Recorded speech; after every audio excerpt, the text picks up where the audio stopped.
Hey guys, so this is Rob and this is Sho. And Rob was the kind man that actually helped me meet Sho. And Sho I actually met at Francis and Laura Lucille's event.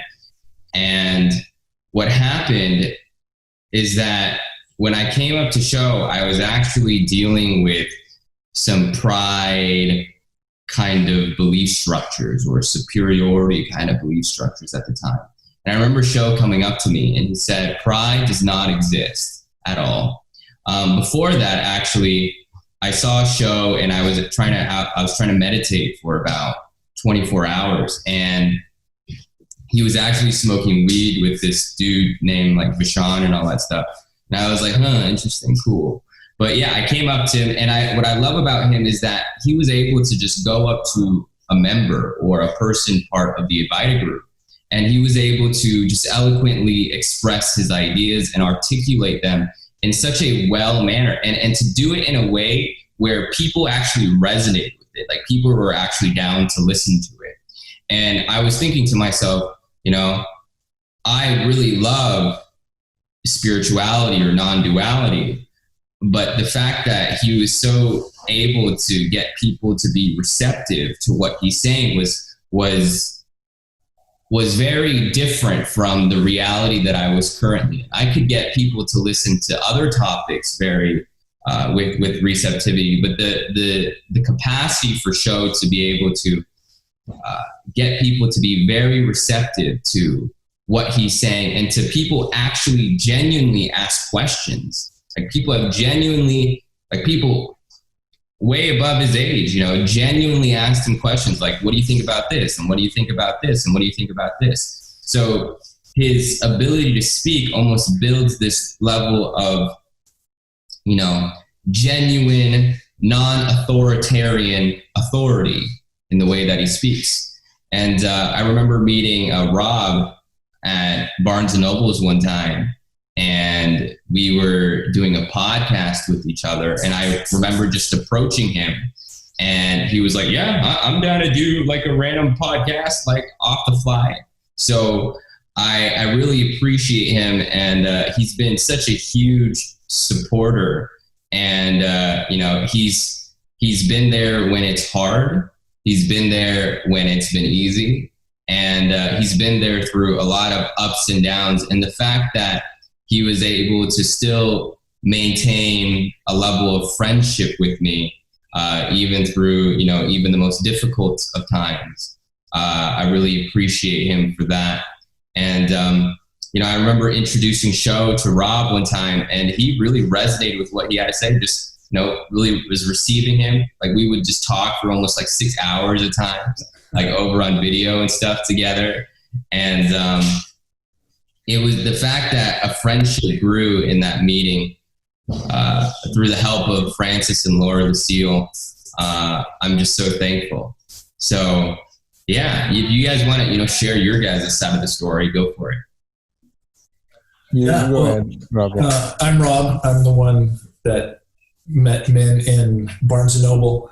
And, yeah, I was totally down for, like, doing a podcast or whatever, but then he like challenged me to like, he's doing this thing about social synchronicity and like just going up to people that you've never met and, and like asking them questions and stuff. And like this, that's not something that I like to do.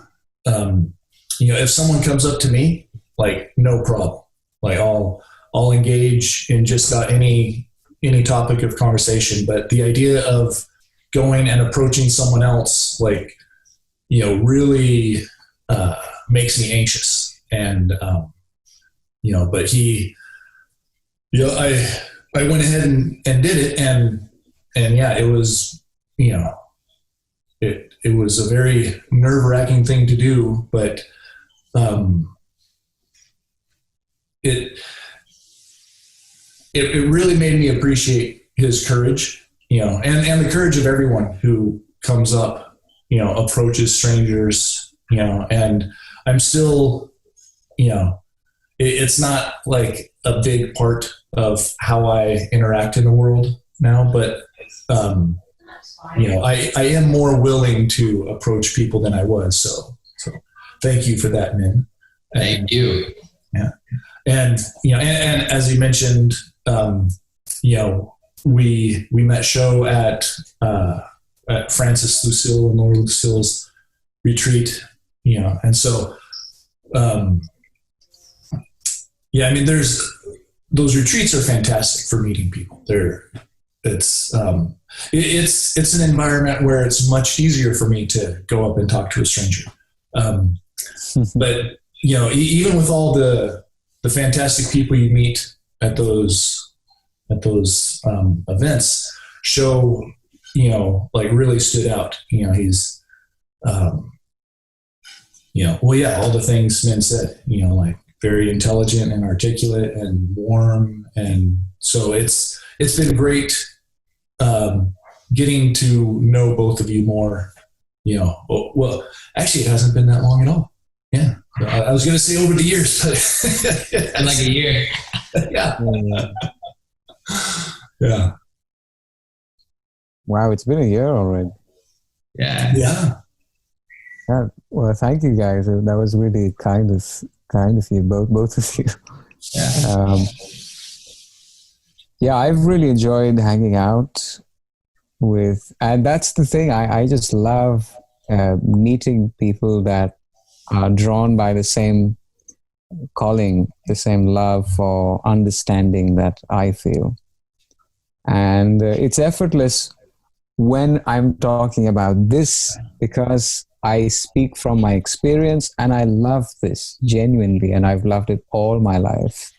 The love for truth has always been with me. So it's effortless for me, these conversations. We could talk about something else and perhaps I'm not as comfortable as I am about this. Also because this subject matter is the most intimate one, because we are speaking about our own self.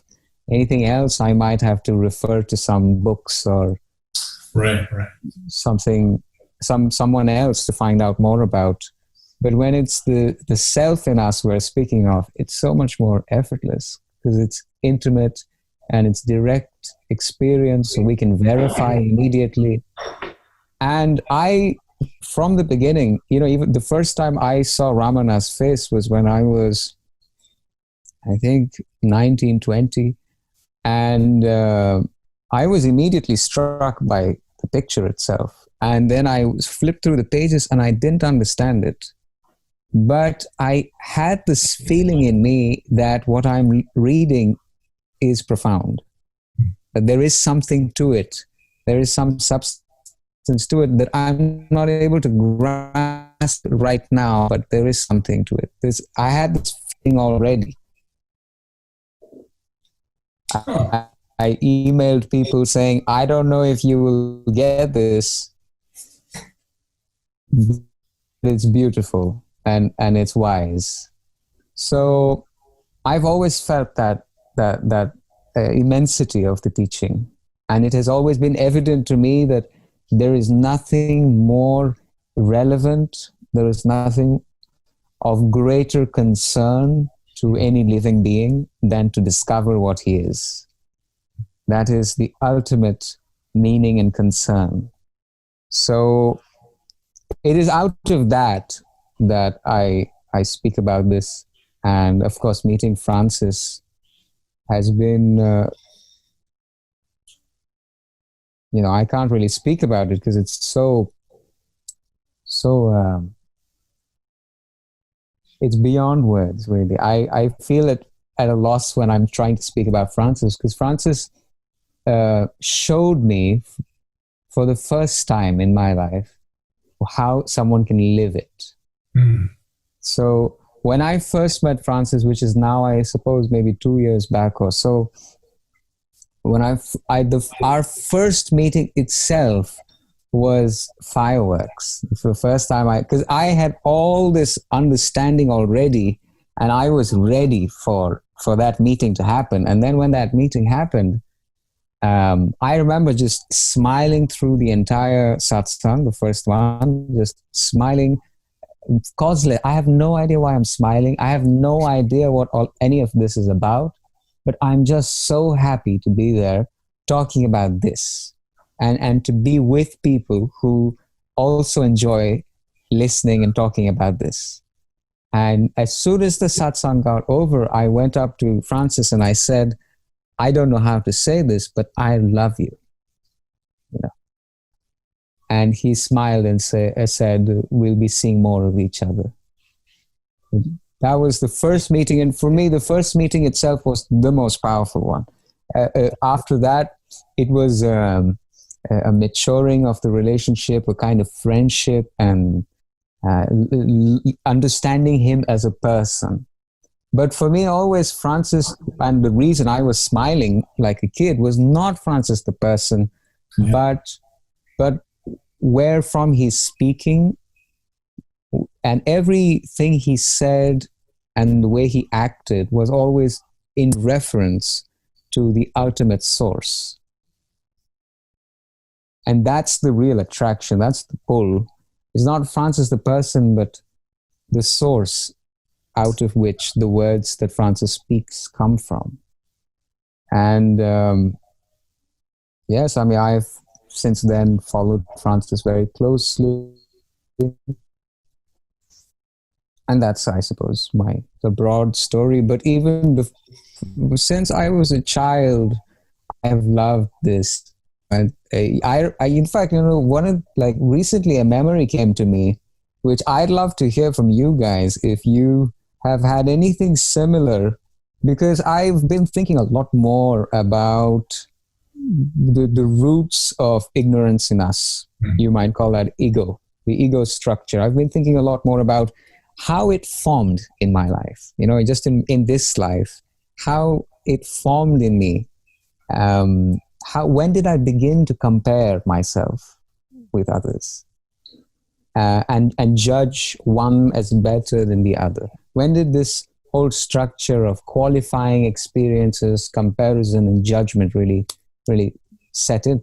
And I remembered this very vivid memory I have of maybe I might have been 5, 6, it's around those ages, that I would look in the mirror and I'd look very curiously, asking myself, thinking in myself, is this really what I look like? Is this really me? Do I really look like this? And I remember feeling very uncomfortable by that. There was stuff, so I would look away and sort of go and do my thing. But again, I would return to would look in the mirror and say, is this me? And at some point I accepted that I guess this is what I look like. And I remember then I began to ask myself, do I look good?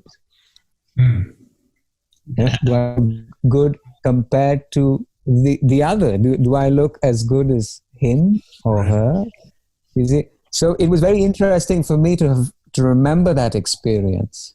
And I'm curious, do you remember any experience like that, the moment you realize this is your face? I don't think I've had a specific experience where, like, I remember looking at a mirror one time, and what happened was, it was not about looking at my face. It was my first time trying to taste an ant at 8. And that was when I was around 5 years old at the time. But the specific experience that I remember that really aligns with that was when I was when I was trying to pick up women and pick up girls and all that stuff. That's when comparison really, like the comparison ego really started to come into fruition, where I was trying to compare my status. I was trying to compare my game, my social skills game with other dudes to see like who gets girls and all that stuff, who has more girls. I would compare women, like which woman was more approachable, which woman was not, which woman was more attractive, which woman was not. So the comparison ego was most, like I still had the comparison ego to some extent at the time, but the comparison ego was very heavy during my high school years when I was trying to learn how to get better with women and stuff. What about you, Rob? Yeah, I can't remember something, that like stood out as being, really formative in that. But, that's the sort of thing I've been, thinking about, like more generally about how,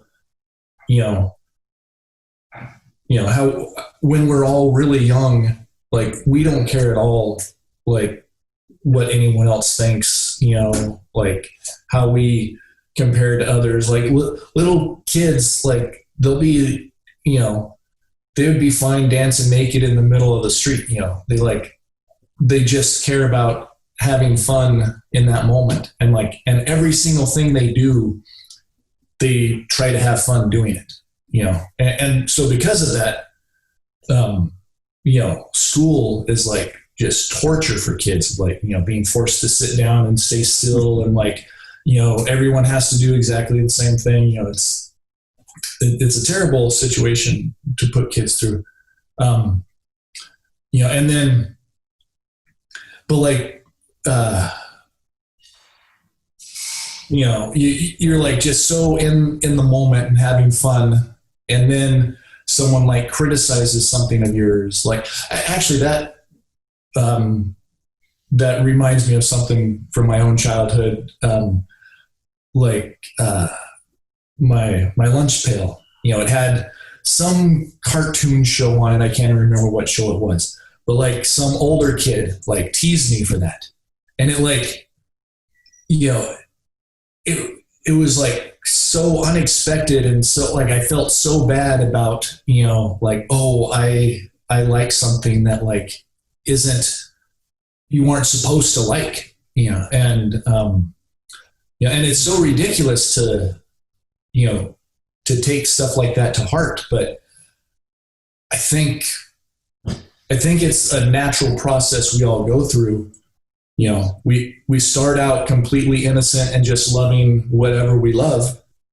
And then we get convinced by the world that like, no, you have to only like certain things. You have to,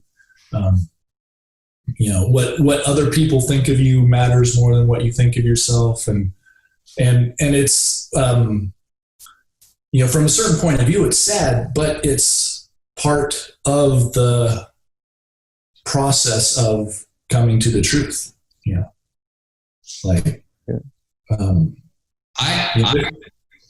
interrupt, now I remember I actually did have a moment where I did experience what Show experienced, where you look in the mirror and you recognize like who is this person? Like who is this body?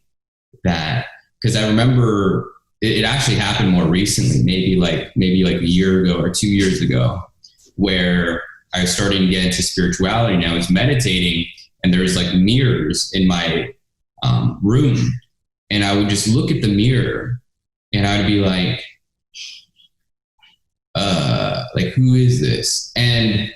But this was already like the idea of spirituality, of you are not the body, has already seeded inside of me to allow me to question that. I never questioned this body just naturally. I had to be, somewhat seated in, or somewhat in the culture of spirituality before I actually questioned that. But I definitely had that moment where it was like, I don't know who this person is. And what would happen is that sometimes my eyes would actually create these perceptional overlayers onto the mirror. So it almost like, as I'd be staring at the mirror for too long, it almost would look like a different person. Mm-hmm. Sometimes it would look like I have a mustache, or sometimes it would look like a woman or something like that. Right. And I just thought that was just my eyes playing tricks on me. And probably to some degree it was, So that's probably been my closest experience to what Sho was relating when I question in the mirror, like, who is this person? And is this person even me? You know, the funny thing is, I don't think I really remembered this memory until recently, but it came back to me. And I think what's interesting about that is we have many experiences, especially in your childhood, but we don't remember them until we're ready to remember them, until we're ready to really process them, because our memories usually support whatever our identity is. And when I think 5 years from before this, the memories that I had were very different.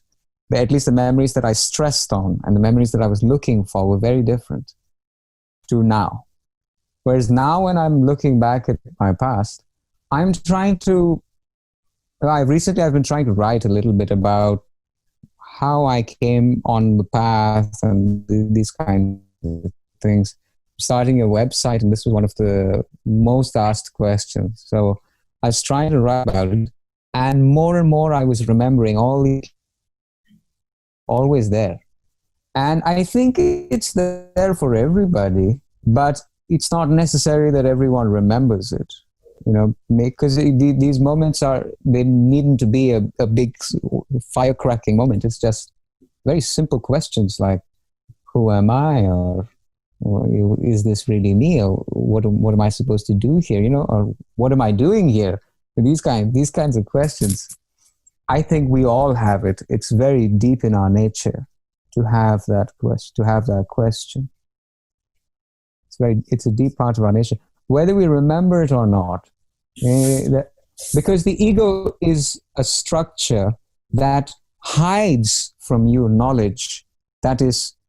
You know how in the world, when you have powerful authorities that want to hide away the information that might topple them down. So anything that might be suspicious, they will put it away. They will censor anything on the news that might show them in bad light. This is a reflection of how we each are in our lives. Our ego is exactly like that. It will censor anything that doesn't fit with its image and keep it hidden from you. Even in the understanding of Advaita, you know, initially you hear about it and you don't understand it. That's the truth. Nobody understands it. But very quickly, the ego will want to claim the understanding. It will want to say that I have indeed understood it. Yes, I got it. And what it does by saying that is protect you from going any deeper. Prevent you from going any deeper, because it doesn't want to go deeper. You see, the ego doesn't want to really hear the truth because it is insecure. It's on a foundation of insecurity and fakeness in some sense, because it doesn't really exist in the way that it wants to believe that it does. Right? It wants to believe that it has an authority, a separate authority, but it doesn't. So by nature, it's an insecurity. By nature. And that's why it has all these defense mechanisms, one of which is to hide away any memory that might not fit with its current image of itself. But as you grow and as you mature, you suddenly remember things come back to you. Like, oh, I remember that moment with my parents that I was not open to remembering before. But now I am suddenly thinking of it fondly. Yeah. And so many little things like that. But what's fascinating about this is how much is hidden from us because we're not open to it in the moment. Yeah, and to expand on what you're saying is that I feel like what I see when I'm communicating, not to the degree that you're communicating these messages to people, but when I'm communicating these messages, there's a willingness threshold that everybody has. Yeah. Everybody has like a threshold of willingness. And based on that willingness threshold is how much they're capable of going deeper into letting go of the ego. And there are actually at times where I'll be saying this message when they're not ready. And that's when I get the most resistance from the other person. And but I'm patient a little bit. I recognize that I'm the only one that needs to learn this lesson, not them. And through patience, I recognize that all of a sudden, at times, not all the time, but at times, the other person will suddenly just get it. There will be a glimpse and an opening. So even initially, even though there was egoic resistance when I first would share this message, what would happen through patience and time, they would have the glimpse themselves. They'll realize it themselves after I recognize that I'm the only one, that they become open and receptive and share their insights and almost kind of share the lessons that I was originally wanting to share, but I held back because I recognized that the willingness threshold wasn't there. Yeah. I found too that whenever I feel like I understand the, certain perspective or point of view, that often when I want, I'm in a situation to share with someone, I'll be sharing it from the mind, and very often when you're sharing it from the mind, it's not at the level they're ready for, whereas occasionally, when you're just in the moment and open to whatever's unfolding, you'll end up sharing something with someone that you've never even thought of before, and it's right where they're at the level to hear it, but if you're sharing it from your mind, it's, something's going to get through, but it's not going to be as effective, as if it's coming from your true nature rather than from your mind. Listening, that's why listening is so close to home, because when we're truly listening, there is no speaker, there is no listener. When we're truly listening, there is only listening. And right. Out of listening emerges what is next, needs to be said next.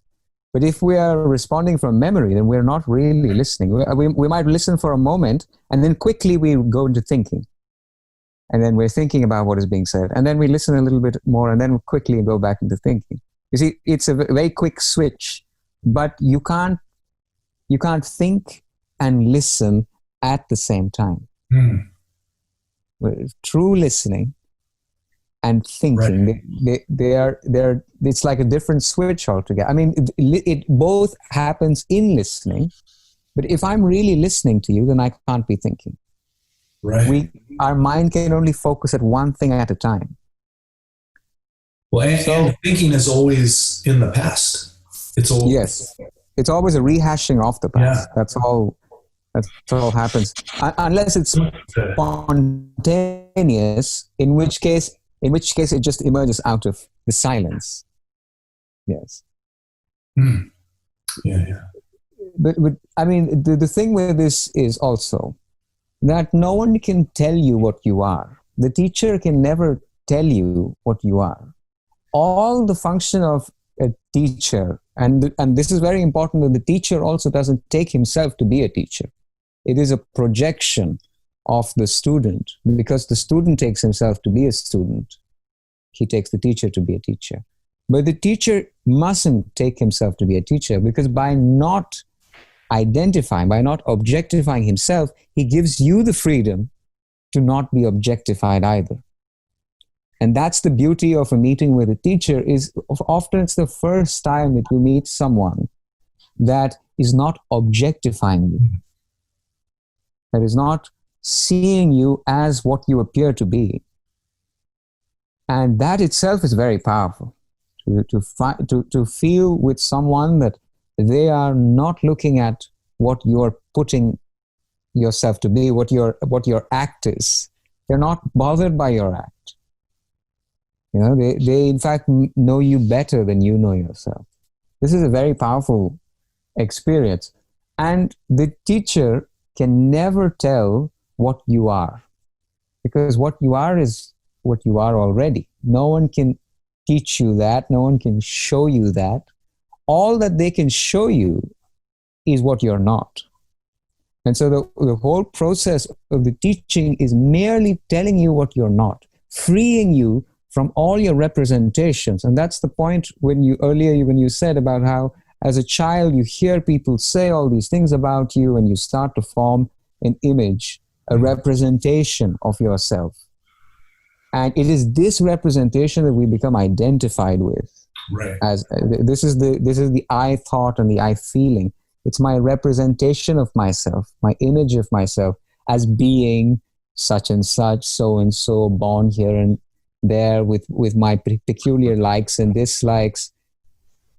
It is the teacher that frees you from that. That's all.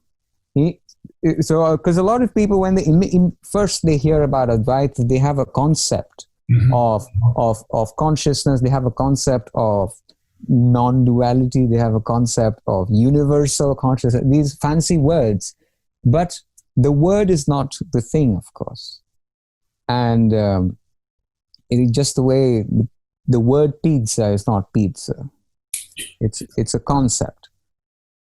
And so the teacher liberates you from the concept, the representation of you, so that you are returned into your openness, your very natural way to be, which is free from representation, free from any image of yourself.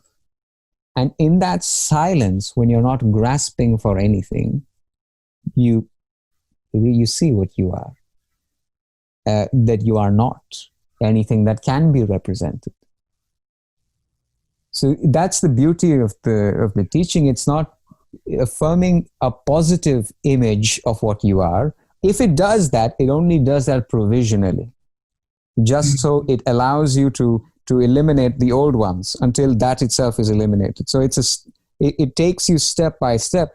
And the memory is the holdout of the separate self too. If I don't refer to my memories, then there is no separate self going to come up.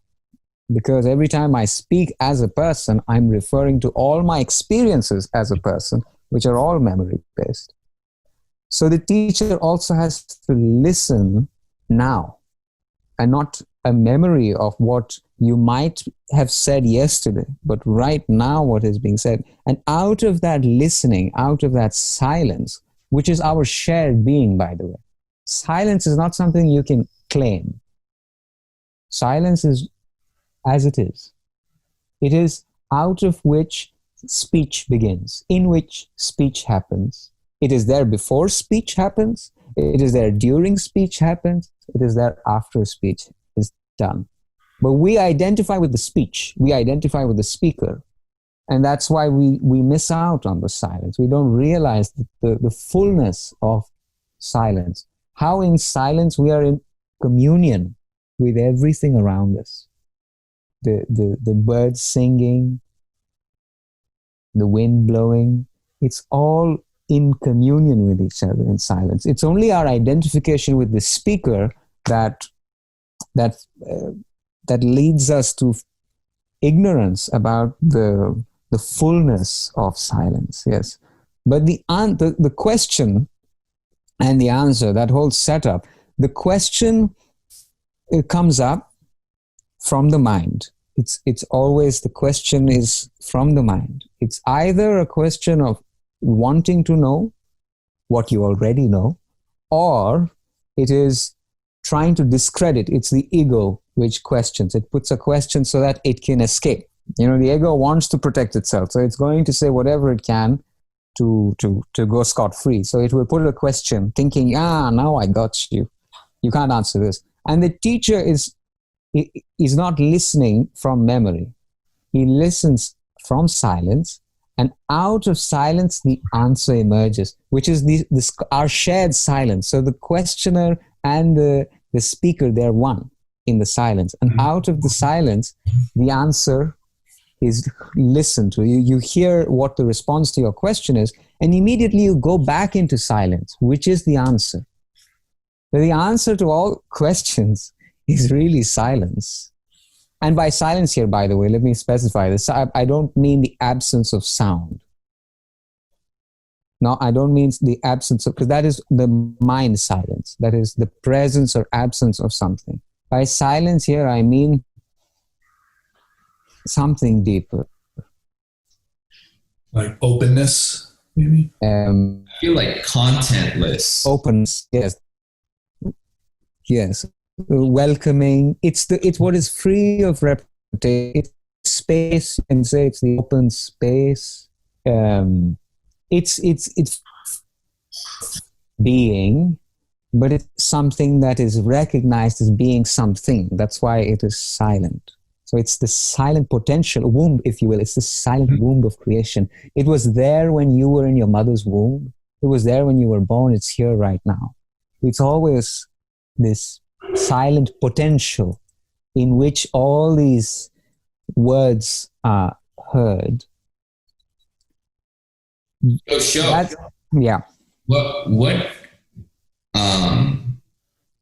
out of, oh man, I think you're about to go on to something more eloquent. If you want to continue and then answer this. No, go on. No, it's fine. Yeah, go on.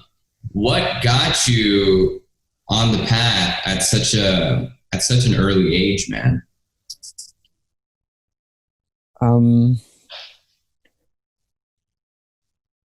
I don't know. I have no idea. There have been different potential answers to that question. One of them is that I have been here before. This is a repeat journey, if you will.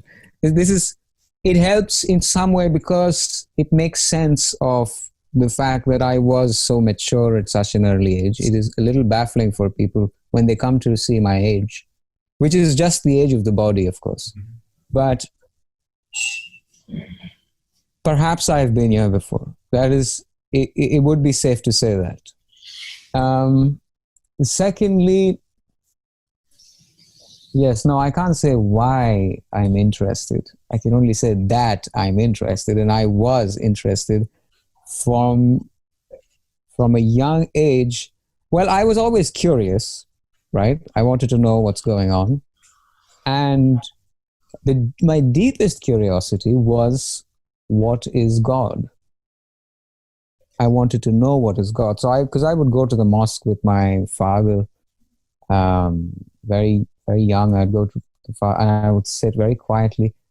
I didn't know what the word even meant, but slowly, my father told me, there is God. That is your creator. And I, of course, took it, perfectly. For me, there was no resistance. Maybe that's when you're a child, you have no resistance like that. But I accepted it fully, that there is indeed a God. And I wanted most of all to meet God. I was not happy with people saying you can't meet him. For me, it's not enough. If he's real, then I want to meet him. Then we're talking. So I always wanted to meet him, and so I would ask my father questions about what is he like, and my father would say he's bigger than big. And so then I would tell that to my sister. I would say, how big God is? Yeah, and I would ask her, can you see how tall how tall can you look at? And she would say, taller than that house. And I would say, well, he's even taller than that. And then, she'd be like, what, really? Even taller than that? So it was very innocent in the beginning, but I wanted to know what God is. And I after a certain point, maybe 6, 7, that's when I really began to form my sense of self in the world, and that's when I kind of lost touch with that desire. It kind of went into hiding a little bit, and then slowly it would come back once again. Well, again, it would go back into hiding. Whenever I think about deeper things, it would come back again. But it was never a formulation of a particular question. It was like I'm living a question. I'm living a question, and I don't even know what the question is. So I would sit in the mosque. Was not interested in reading the book. I was just interested in being there silently, feeling as though there's something more, not knowing what this is, but just sitting silently. And this forefeeling, like, there's something here, but not now. I think it really blossomed, the question really came back again after many years of all kinds of play I had to go through, which was, my school life, which is pretending to be me, pretending to be cool, all of that. But I think when I first became disillusioned with Islam was, again, I started to think about what God was. Because I never became an atheist. I was always, for me, it was very real, whatever God was, because it was a living question. And when I quit Islam, or at least I became disillusioned with it at the time, which is it didn't make sense, all these things. I began to think again, well, what is it then? What is it then? And I was always open to other religions. I see this in other people who they feel that they're part of one religion, and therefore the truth is only in my religion. For me, it was never like that. It intuitively made sense to me that if the sun is shining, it shines for all. And it's truly shining for all. It doesn't care whether you're part of your little group or some other little group. That's very petty. If something is true, then it must be true for all. So I was already a little bit, touching Buddhism and saying, well, that looks pretty cool. Meditation seems very nice, that you just sit and sort of wait for the answer. I liked it already. But I think I was 18, 19 when I dropped out of engineering in India, which is a culture, it's a society in which you're expected to be an engineer if you're a boy, either a doctor or an engineer. Every Indian will tell you the same story. So I already had a blueprint to which I was supposed to live, and I defied that blueprint. I couldn't go down that path because I was there at engineering school. I did mechanical engineering. I did it for a year. And immediately I felt fake. This feeling of being a fake. Maybe someone over here is real, because even the people I spoke with were all fake, in the sense that I would ask them why they're doing this. And they would say it's because money, family, or as any whatever reasons like that. I didn't meet a single person who said because I loved engineering, and it makes sense, because at that age when you haven't really done any kind of engineering work, you're not going to know if you're going to really enjoy this kind of thing. So we're all pushed into it because of the job prospect. So in the end of my first year, I told my father that this is it. The only way I'm going to go back, I said, is if you come carry me there every day. And he's obviously not going to do that. So we accepted it's not going to happen. I can't believe he wasn't game for that. But it was a big deal at the time, because also it's the first time that I felt a freedom, or the freedom to be as I am and not care about other people's opinions. This is a very important kind of freedom, which a lot of people still struggle with, no matter where they are in their life. They still struggle with how people see them as opposed to how they are in themselves, or how they see themselves. Are they happy with what they're doing? Is second to the fact that everyone is happy about this, and I'm supposed to be happy about this. This is another thing. It's like, I was in a good college. Everyone, when I would say that I'm going to drop out, they would say, well, you're supposed to enjoy this. You're in the best kind of engineering school. It's perfect. Everything's going to go perfectly. And obviously that was all bogus to me. So I would ask people, should I drop out? And I would tell them, see, I love other things. I like music. I don't really want to do this kind of thing. Even if I become an engineer, I'd be a lousy engineer. So I don't really want to do this kind of thing. And they would all advise against it. You see, when you go to people for advice on matters in which they themselves are stuck, they will very rarely tell you an advice out of their openness. It is usually out of defending their own decisions to have done exactly what I'm trying to run away from. Right. So they would say, no, do it, because you're going to be jobless. No one's going to hire you. My mother said, no girl's going to marry me, because in India they look at your CV and they see if you're eligible. So I had to hear all these voices which said no, and then say I'm still going to do it. And it was because I loved what I loved, which was music. And I couldn't, in the right mind, it crushed my soul. And that's the kind of feeling. It's a soul-crushing feeling to be doing what you're not supposed to be doing in your heart. It's a very and it's not something that is immediate. It's something that builds up over a long time. It's day by day by day, your soul is being crushed. Mm-hmm. And this was too painful for me. So out of that recognition that this is painful, came the courage to say, no, I can't do this. So then I stopped it and I traveled India for a year. Again, this is an experience that most people maybe around that age don't have, which is, being 18 and by yourself traveling India, which is a very unique place in itself with so many strange stories and people. And it can't be represented. That's the beauty of India as well. You can't really represent it and say, well, this is what it is. So I went on this journey and I'm questioning the deeper things in life. Now I'm trying to find what is the meaning of life, really. Because if I know that, then I will know what to do. Yeah. I will know what I should be doing here, because I'm lost. I had no idea what to be doing, professionally. But even otherwise, I don't know what I'm supposed to be doing, because I don't know who I am. I don't know what the meaning of any of this is. And so I was on a search. And after this search ended, I came back home to my parents, and they said, well, you've deviated from the right path by a mile now.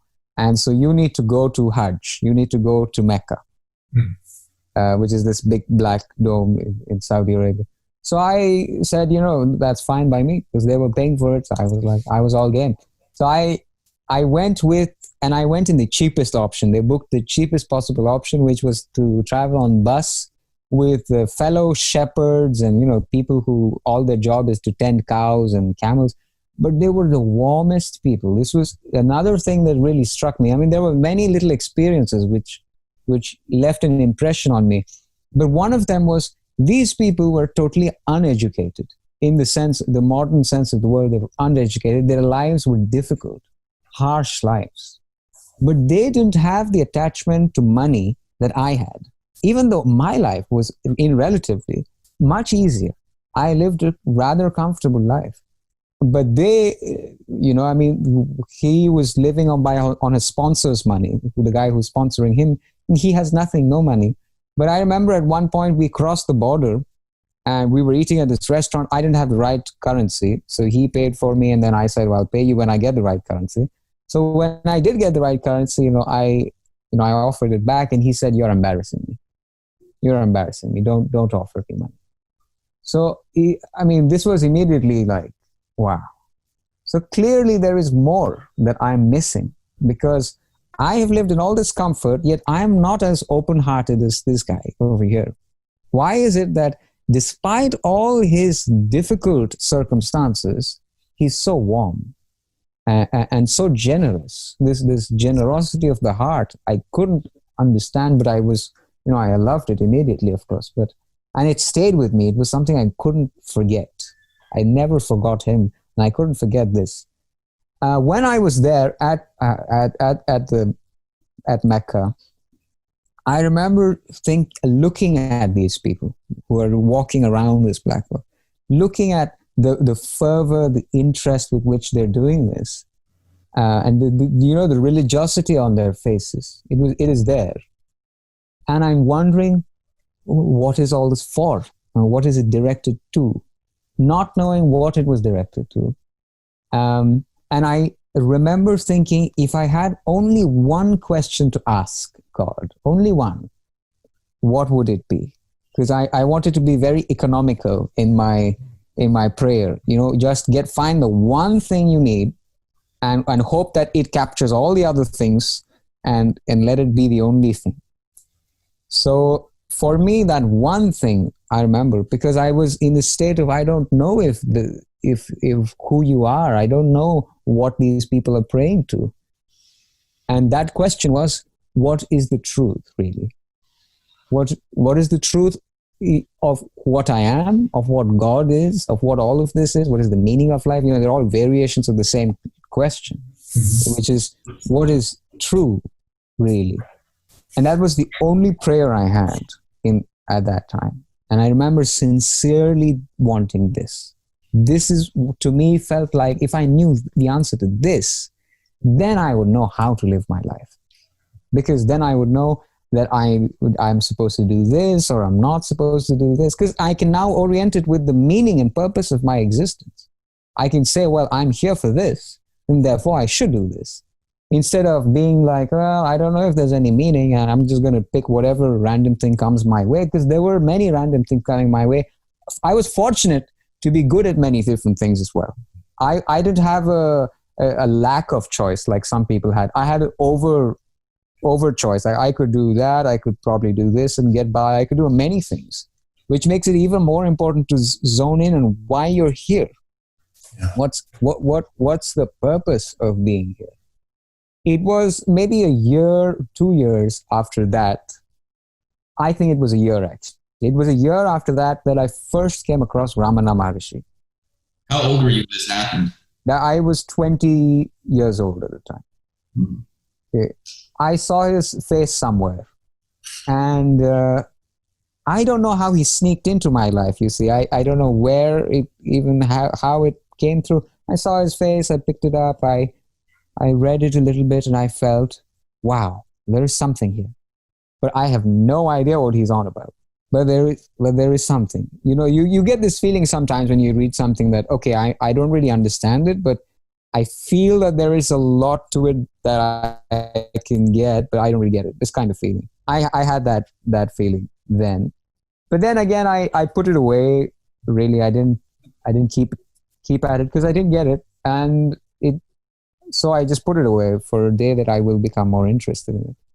So I put it away, and then I remember the first time that I really had a moment of insight, which transformed things really in a really profound way, was when I was sitting on the tube, which is your London, these trains, underground.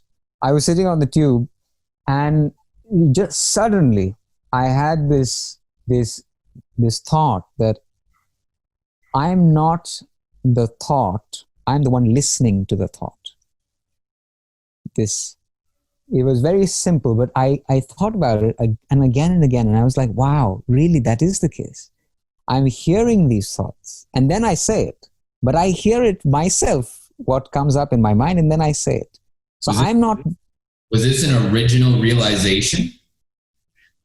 Yeah, it was wow. Sudden. I mean, I was thinking about these things for a while. I had always been slightly, interested in deeper kind of subjects anyway. But this, for me, it was a moment of understanding which was earth-shattering in its implications. It seems very simple that, okay, you just realize that the thought in my mind, I'm listening to them. Whatever is listening to those thoughts, I'm not the thought.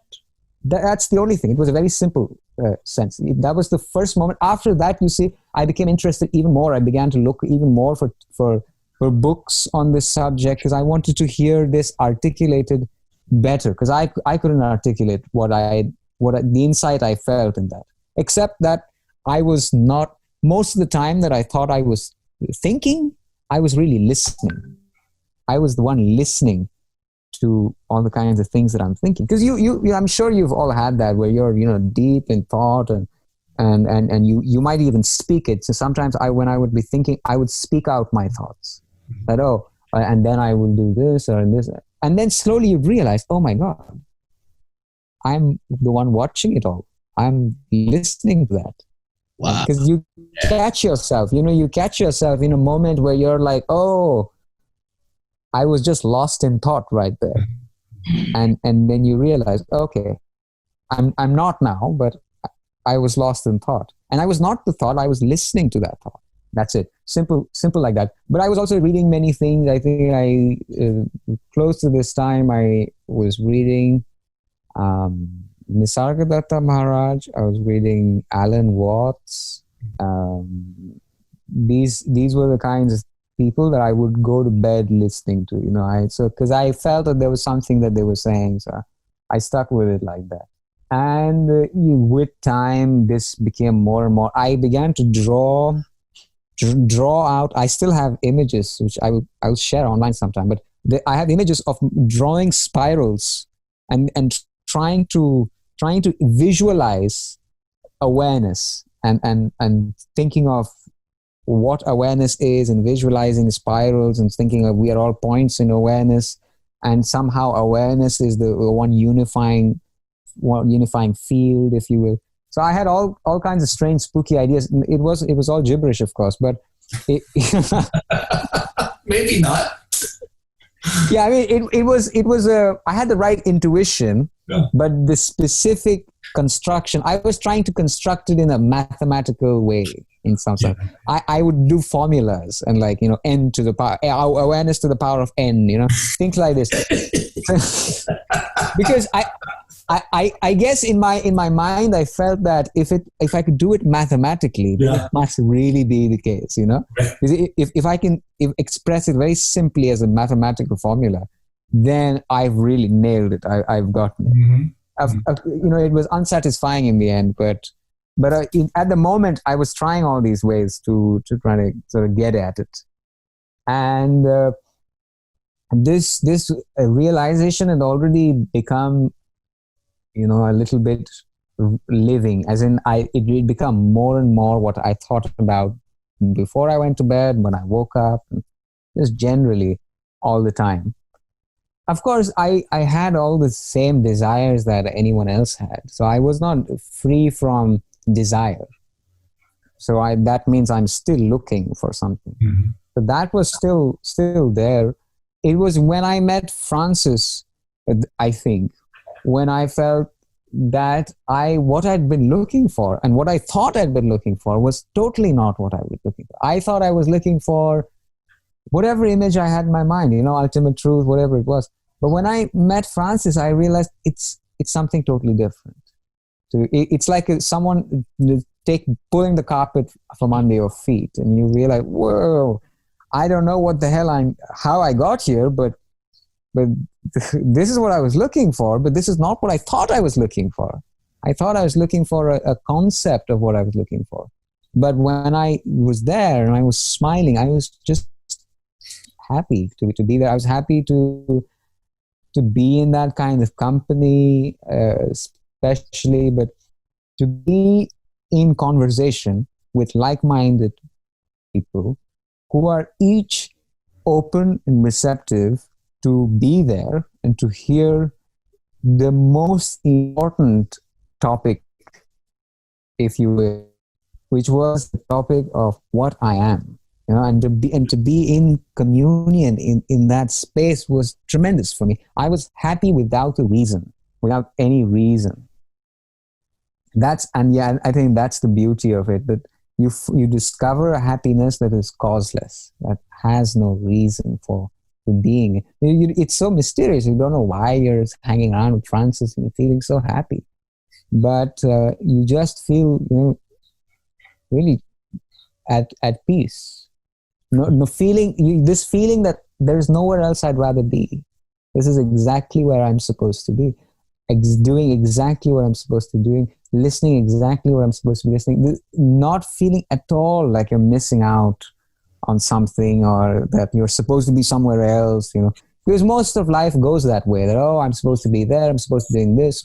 But the moment you really arrive, and you say, there's nowhere I'd rather be, that this is where I was supposed to be. It's very beautiful. It's very beautiful. And I also realized, I think after meeting Francis, for me, it became very clear to me what happiness was. Because before that, I knew that I was seeking happiness, but I still associated happiness in some way with pleasure. some kind of superior pleasure maybe, but still a kind of pleasurable state.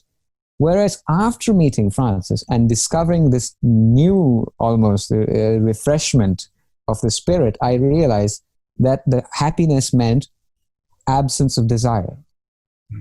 It was simply an absence of desire. I didn't desire anything. I didn't want anywhere else to be. I didn't want anything from anyone that I spoke to. That's also very beautiful, because you have many people and you think, okay, I'm going to get this particular thing from that said person. But when you start to have relationships where it's just for the joy of being together, I have nothing I want to extract from you or to change you in some way or to keep you in some space. It's so beautiful when we can meet in that kind of intimacy where we're just enjoying our company and we don't care about changing each other, and there's nothing you can give me also. And there's a lot of relationships are like that, where you feel as though, well, it'd be nice if we're doing especially in the networking world, where you feel like, well, I'm going to get all this contact from him and he's probably got a lot of these stories to say. But when you meet someone and you don't care at all what their social credit is, you know, it's just like, it doesn't matter who this guy is. It's just nice to be together. It's nice to be together. It's nice to be happy together, which is free from desire. And that's where I find real relationship happens. We're truly relating with each other rather than our ideas of each other. And that, well, that's where it came down to. So it was really meeting Francis, I think, for me, where I felt that happiness was freedom from desire. And then it was a process of changing my lifestyle. Because I've been living in the most nomadic kind of way, which worked really well for me because I would follow only my interest and I had no structure. So I would sleep whenever I wanted, wake up whenever I wanted, talk to whoever I wanted, do whatever I wanted. It was basically the perfect ego life, which is to just fulfill whatever impulse you have. And I did that for a while, for quite significant amount of time. And it was a very creative time because I had interests which were deeper than the ego, but it was still an impulse. Oh, let me figure out how that works or how this works. But I would just follow the things which helped me read a lot of books and come to a lot of different people and understand many different kinds of things which were seemingly unrelated. And, then I began to change these things. I began to, for example, stop masturbating compulsively. One. I began to stop eating, I think maybe five years back now, I stopped eating meat. And I'd grown up as a real lover of meat. My mom used to say, I pity the chicken that he gets to eat because he cleans that bone.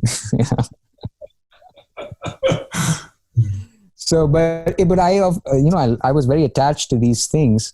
But upon understanding something deeper, upon being touched by something deeper, slowly I began to lose as much interest in it. I felt that I could let go of it and it's fine. It's not the end all. My life is not it's just about satisfying my taste buds. There is more to it than that. That it's about being free from desire. And if I'm attached to this thing, then I'm always in desire for the next KFC chicken or whatever. So it was slowly I stopped eating meat. What I mean by that is I began to live in a way that was more harmonious with my understanding. It reflected my understanding. And I didn't feel like a phony person, because I know the time when I was still doing all the things that were rooted in ignorance, but I had a deeper understanding, at least on the surface. And I would always feel a little bit like a phony, which is that, I feel a little bit hypocritical, which is I'm very happy to talk about deep matters. But when you look at my daily life, I'm just as ignorant as the next Tom, Dick, and Harry. This kind of feeling. So it was but I couldn't change it. And that's the thing. You can't really change yourself. But when you're touched by something beyond you, you are transformed. That's why you have people who have near-death experiences who come out transformed, or you have an experience of something divine and you come out transformed. You have a breakup and it leaves you transformed. All these experiences, it's something deeper that touches us. And then we just lose our interest in the things that we found interesting until yesterday. So I lost interest in living life as a separate person, and also as someone that felt that nothing had any meaning. Because I think in our culture, the real religion that we're all naturally cultured in is materialism. We're all followers of materialism, which is this feeling that, it's all just dead matter, and none of it is real and alive in any significant sense. So I can do with it what I wish, basically. This kind of feeling also started to reduce. I began to feel more intimacy with my experience. And that has been the process. Slowly, it's been a process of letting go of old habits and rediscovering new patterns of being which are more in alignment with my thinking, so that my thinking and my action are not in discord with each other. And I've also realized, by the way, that the more that has happened for me, the more effective it is when I speak. Because somehow I think people also smell it. When you don't live it, even they can smell that it's not as deep yet. And so it doesn't have that effect. And for me, the great example is my own father. I used to speak to my father about spiritual stuff a little bit. I mean, my grandmother, I think, was the first person that I spoke about spirituality with, and she would listen to me. She gave me her attention as though I had something to say. So she would be the only one listening at home. She would be very curious to hear about what I have to say about patience and all these things that I would hear from other people, and then I would repeat it to her. But I would tell it to my dad, and he would never give two shits about it. He would just sort of brush it aside. And I'd be like, well, I thought you were interested in spirituality. You give me all this impression that you care about spirituality, and you don't want to hear this? And he was like, well, yeah, but maybe some other time. So, it was like this for a long time. And then I stopped talking about spirituality with my parents, at least. And I was just happy to connect with them. For me, it then became, our relationship also matured to a point where I was just happy to be with them, to connect with them, to give them a sense of that I'm with them, but not desiring any approval anymore, which was a huge relief because I'd wanted approval for such a long time. Anyways, our relationship was functioning as it is, but I think maybe, I don't know how many months back, maybe 3-4 months back, my dad calls me. He wants to talk about the deep stuff now. And he wants to talk a little bit, because he looks at the world and he sees that it's in a state of mess. And this also pulls him closer to something deeper. He's like, well, the world seems so lost. So he's also looking for something deeper. And so we're having, conversation. And I think we were talking about service. And it's very important with anybody that you speak with, that you're speaking to where they're at and in a language that they can accept or they can at least listen to. So with my dad, I speak in a more Islamic context. I give him the Islamic vocabulary, and that also makes him feel more open because he's used to that kind of structure. So when he hears it, he also feels open. And it was very important to show him something that he doesn't have to believe me for. He simply has to check out in his own life if that's the case. And I said, service, when we really serve someone, we find a joy that we cannot buy. You can't buy the joy of being able to serve another without any sense of being the one that serves them, but feeling instead a joy and at the gift that you could serve someone, and that you were there in that moment at that perfect time to be able to say a word or to give something in some way and make someone's day. What a joy that is. It was something along these lines, and he really got it because he had experienced that. So that's another really important thing, that we relate with our direct experience and recognition that, yes, of course, I know that. I know that very intimately. I don't have to believe you. You might have articulated it, but I was aware of it already. I had experienced it already. I wasn't maybe conscious of it as a thought, but in my life, I noticed it.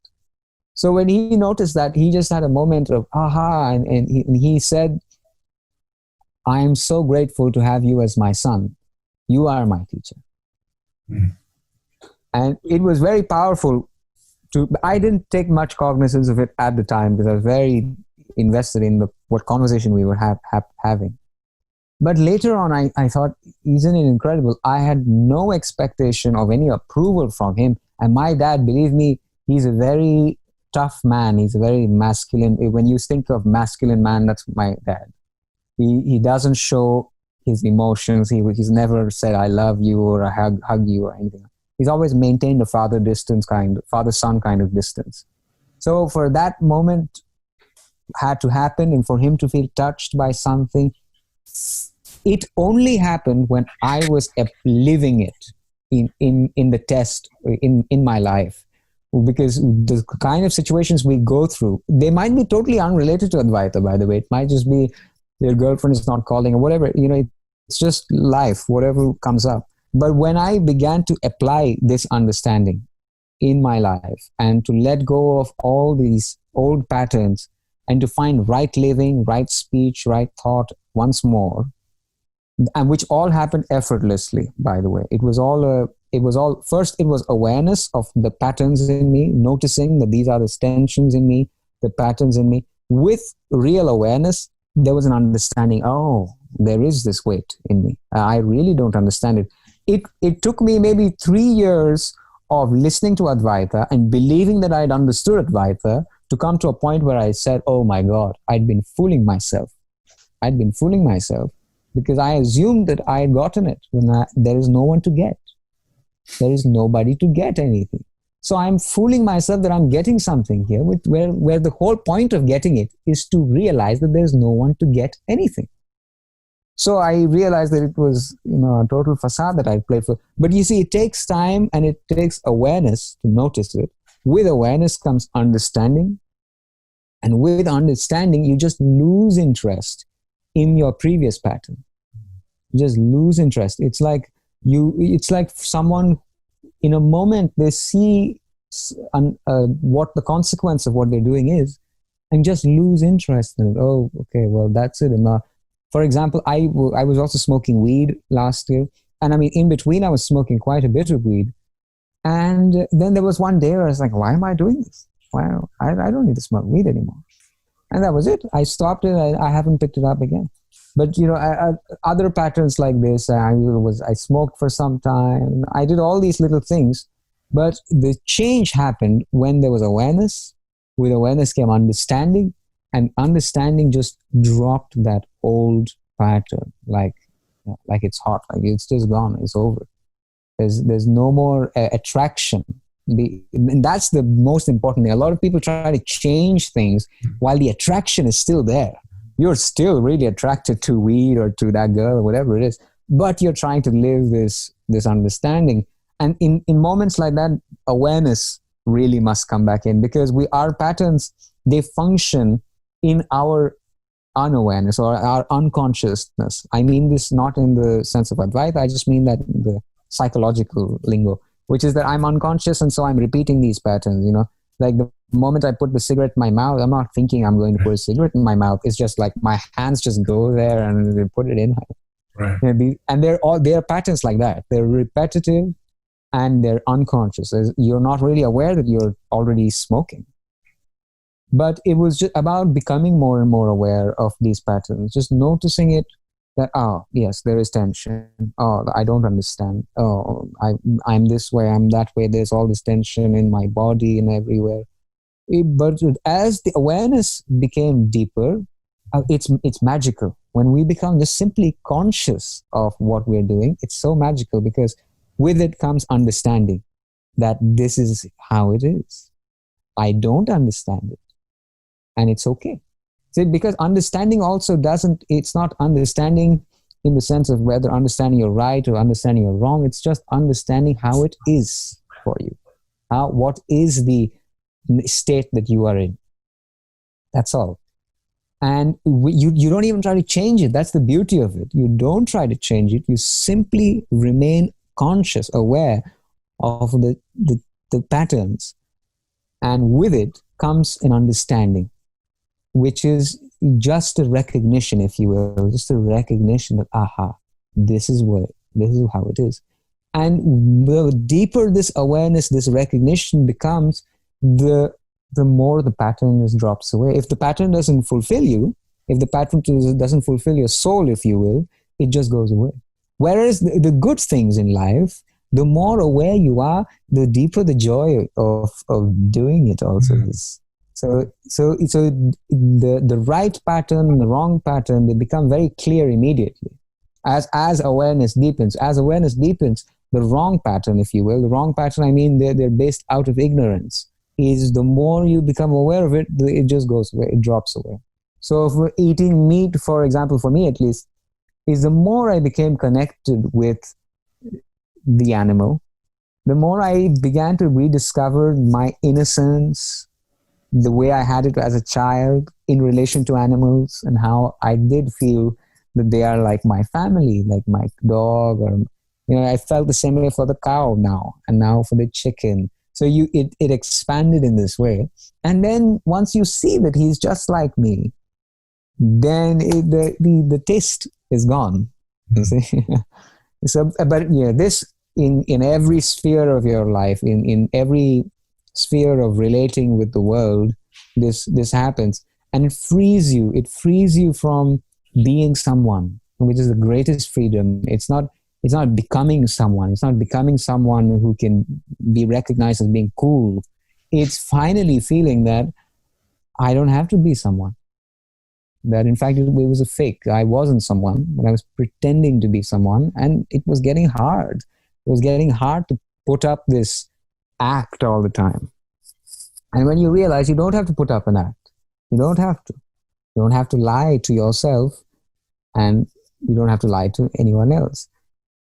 Then it becomes so, you instantly feel a relief, you know, when you're with someone also who says to you, you don't have to be someone.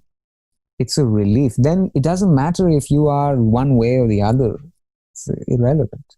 You are not someone, as in somebody, a person, some separate, limited entity who has to be perfect, because no ego is perfect. No ego in the world. No ego can ever feel perfect either. He always feels that he's still not there yet, and he's never going to be there. No ego ever accepts itself. No ego ever has the capacity to say, I am fine the way I am.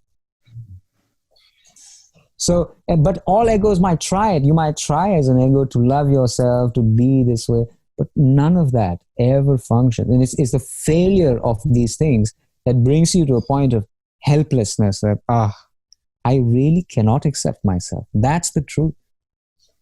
But when you say that to yourself, there is acceptance, right?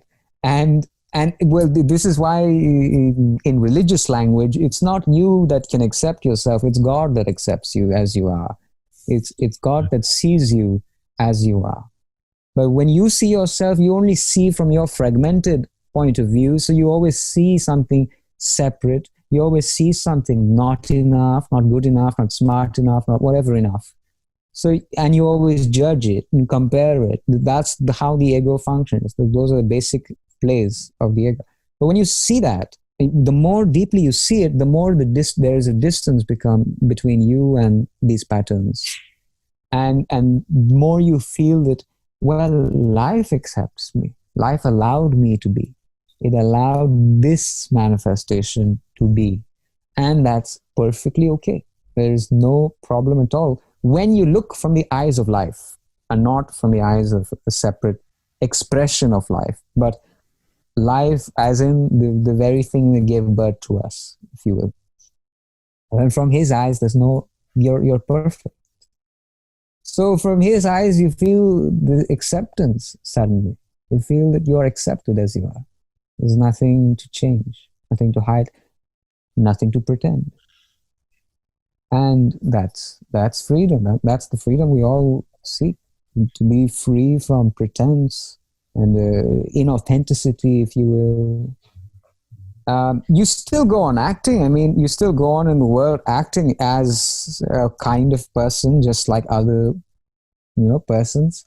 But you don't take it seriously. It's like being in a TV drama, if you will. We know that we're acting, but I just don't take my role too seriously. So that when I'm acting with you, I'm able to drop the conversation and go and then act in a different way, depending on that situation, appropriate to that situation.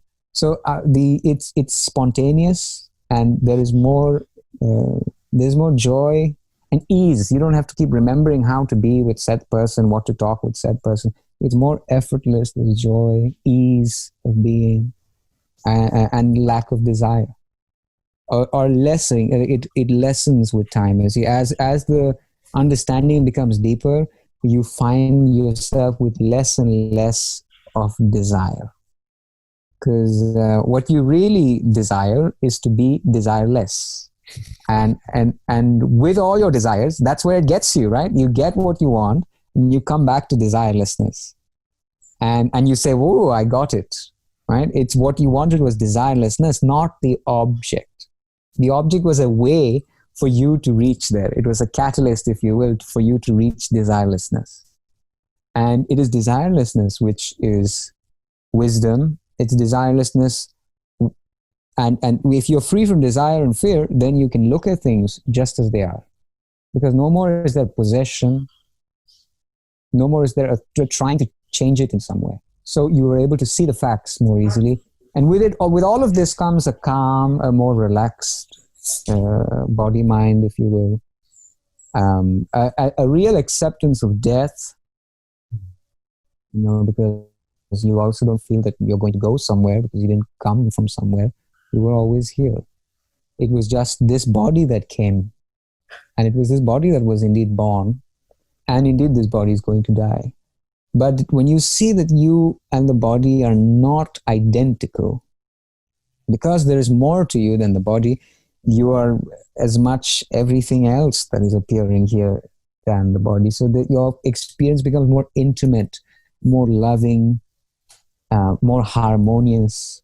So yes, I mean, I have just basically explored the entire journey, and also hopefully giving you a taste of why this is what we are called to. It's because it's true, and it frees us. It frees us. A lot of people think that it means enlightenment means you've become somebody. But anyone that says that, you should probably be very careful of. Because it is precisely, it's a paradox. Enlightenment is when you're free of trying to be anybody. That's it. You're free of being a person. So no person can claim it, naturally. Because it means to be free from the person. Right? And that's the beauty, that's the joy of being. Things become easier. They become easier.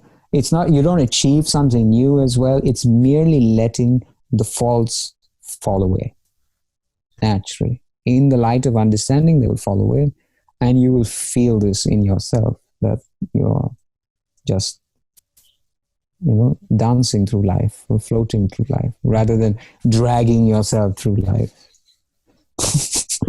Rob, you relate with that experience? Well, my journey was quite a bit different, but I think that's kind of the whole point, that there's so many different so-called people is for different experiences. Mm-hmm. Yeah, but there's a lot of similarities too. Like I was raised very religious. I was raised Christian. My dad was a pastor for 5 years, so it was. Oh, okay. It was a very religious family, and and I was like full on board with it. I felt in some ways like Jesus was my best friend. In my late teens and early 20s and stuff, and but I'd always also been very interested in science, and a lot of the understanding, from my Christian childhood was, that, it was a literal creation, not necessarily just 10,000 years ago or something, but, certainly not 13 billion years ago. And, and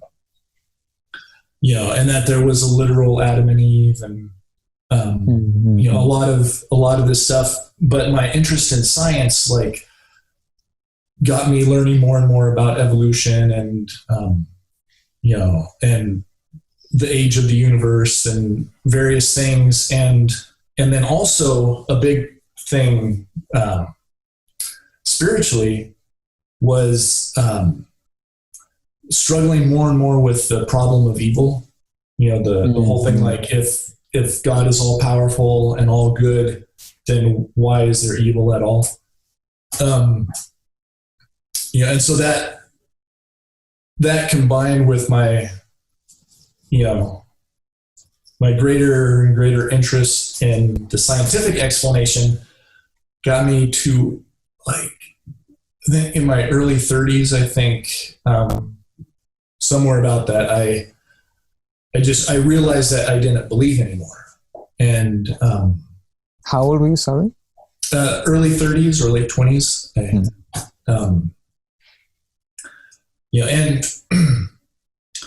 it wasn't at all this big rejection of God or feeling oh, God betrayed me, so I don't believe in you anymore.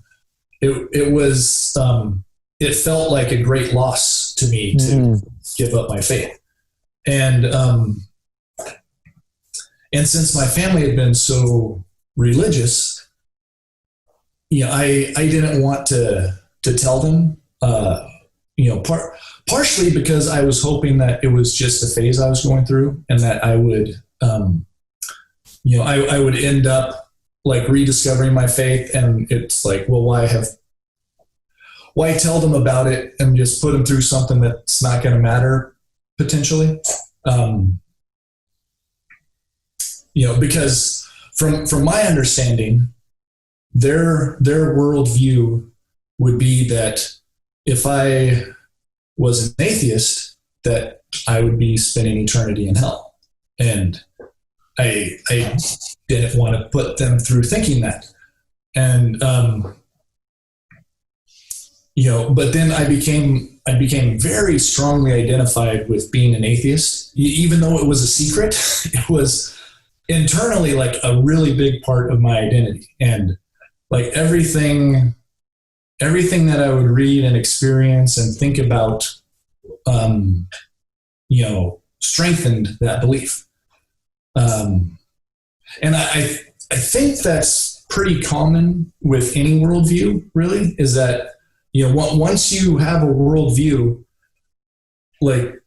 any external information is going to be interpreted through that worldview and used to support it, whether or not, the exact same evidence for some person could disprove your worldview, but to you it strengthens it. And so, it's very, very difficult to argue someone into changing their worldview.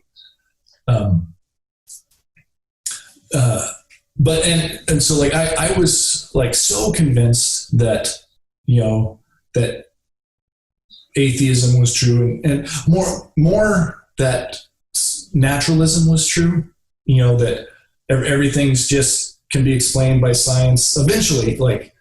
Obviously science doesn't have all the answers yet, but I thought that, at least by principle, it could be explained naturally.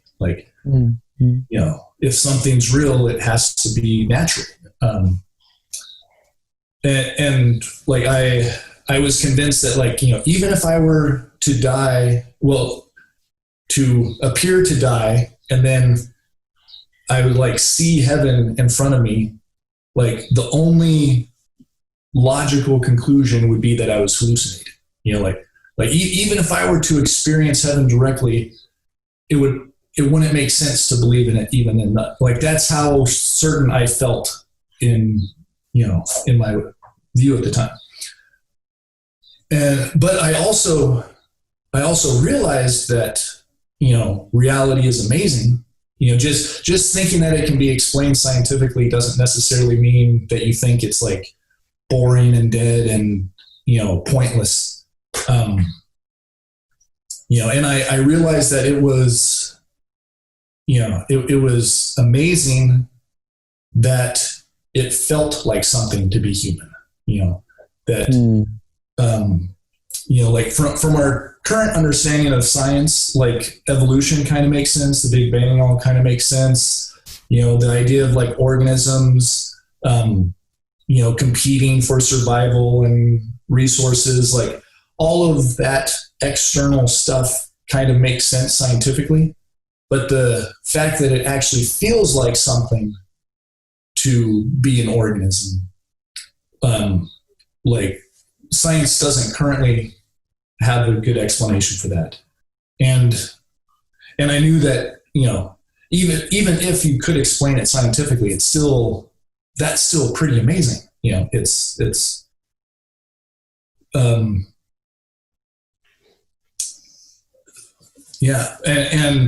like the closest like scientific way of understanding it would be that almost like there's some field of awareness similar to the electromagnetic field, but like just undiscovered by science so far. But it would have to be like that the entire universe was aware, and like, the individual organisms were like vehicles through which that awareness gets focused or what. But so in some ways, like even from a scientific perspective, like there were hints at this, the idea of the oneness of everything, and like we're certainly all connected in being part of the same physical universe. Like all of the matter in us, it like gets exchanged. Like when you eat, like that matter becomes part of that body. Like our bodies aren't really separate. They're just patterns that, the physical material cycles through. And so it's like, we're all interconnected in like this web of matter and energy and stuff. But, but it was all still a very naturalistic, scientific way of looking at it.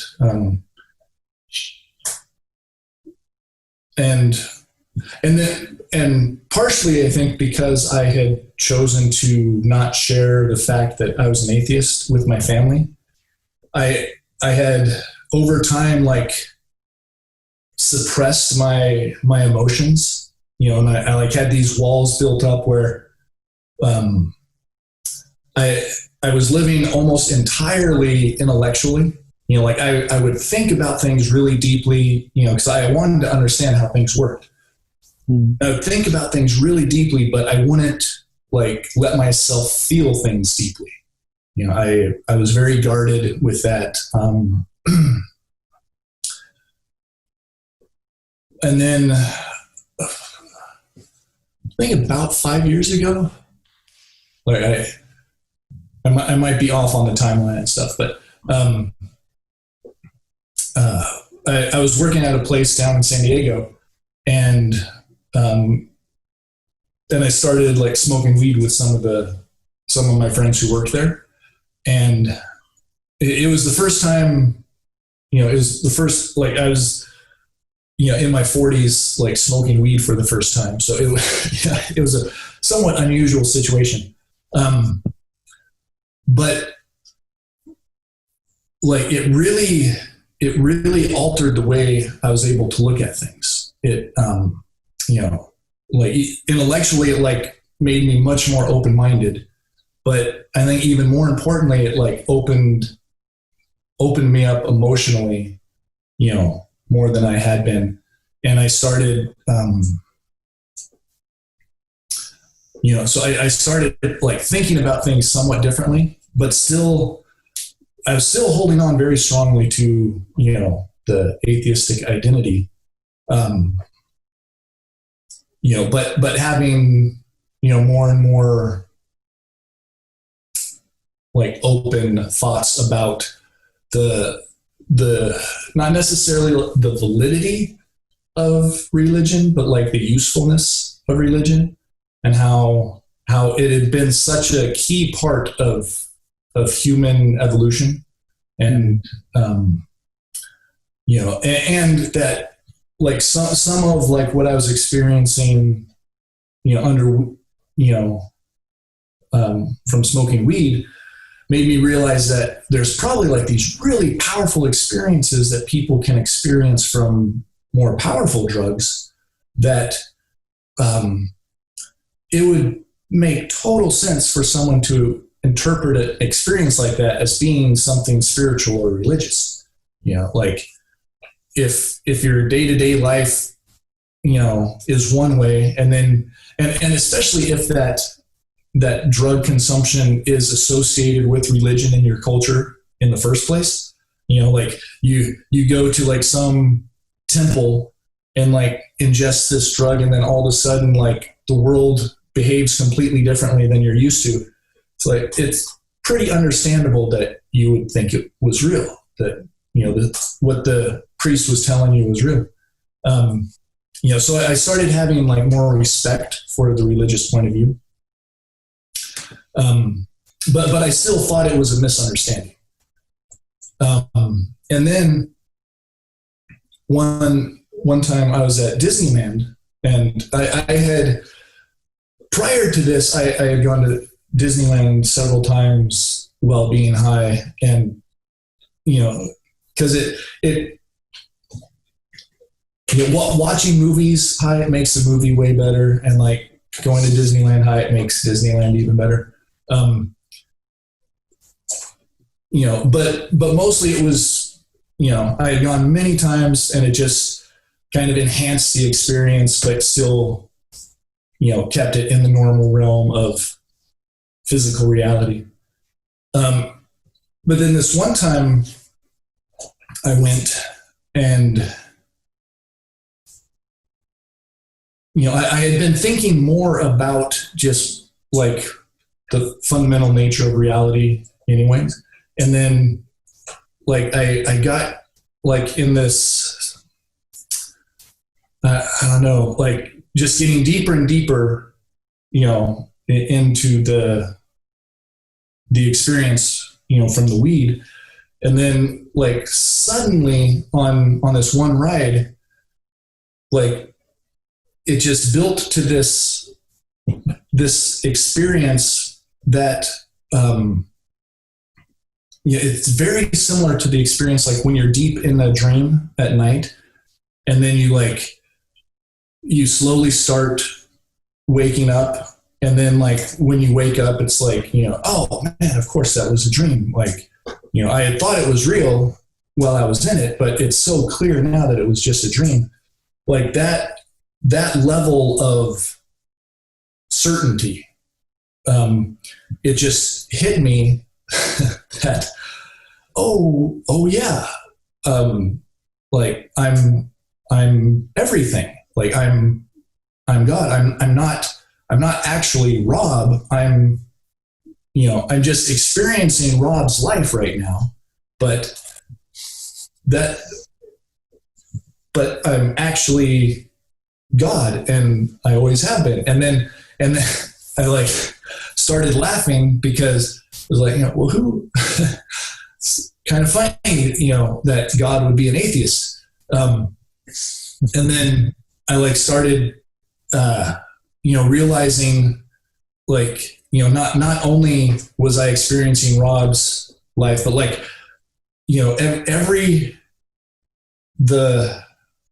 the experience that everyone had ever had being on that ride, like all of that experience was experienced by what was ever experiencing this right now.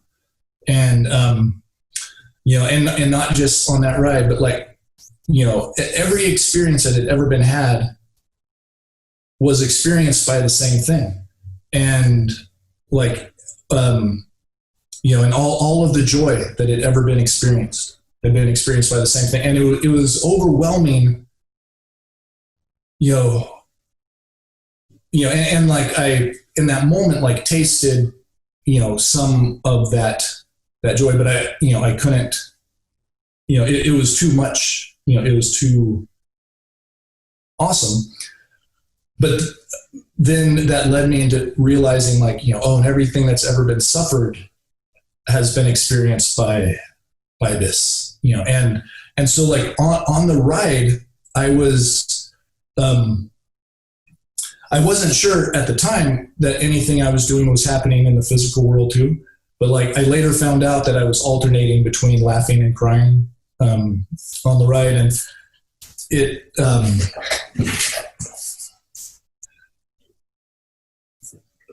there was this clarity that like everything that had ever happened was the right thing to happen. And that all of the suffering that had happened throughout all of time, was worth it for, yeah. And I, and like the clarity I was experiencing, like just made it like it popped into my head of like, no wonder they call this enlightenment. It's like what a great word for this. And then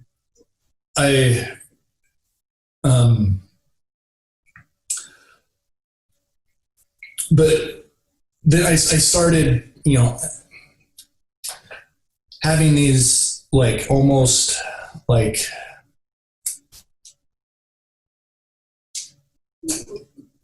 kind of like seeing alternate possible futures from what would happen from that point. And I would like, and they would often end like in some great tragedy that I knew was coming. But the moment I would try to avert it, like that would cause the problem. And so I was like experiencing like these kind of like these time loops almost. It's very hard to describe what it was really like. And then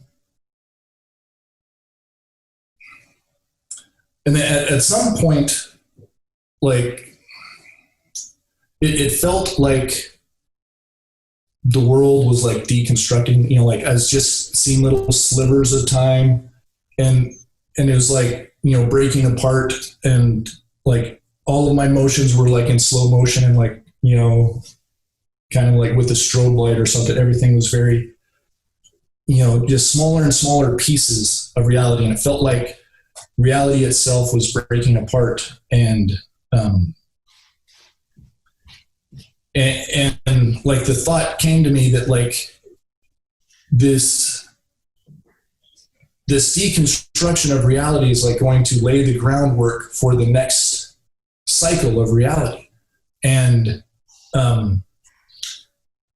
it was like, oh my gosh, like that's what infinity is. It's, that's why it goes on forever, is because like once one cycle is completed, it provides the raw materials for the next cycle.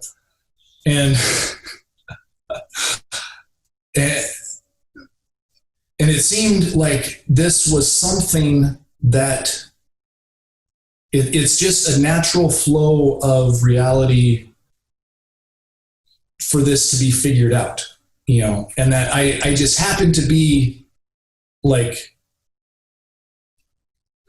the vessel that was figuring it out at the time or something. It's,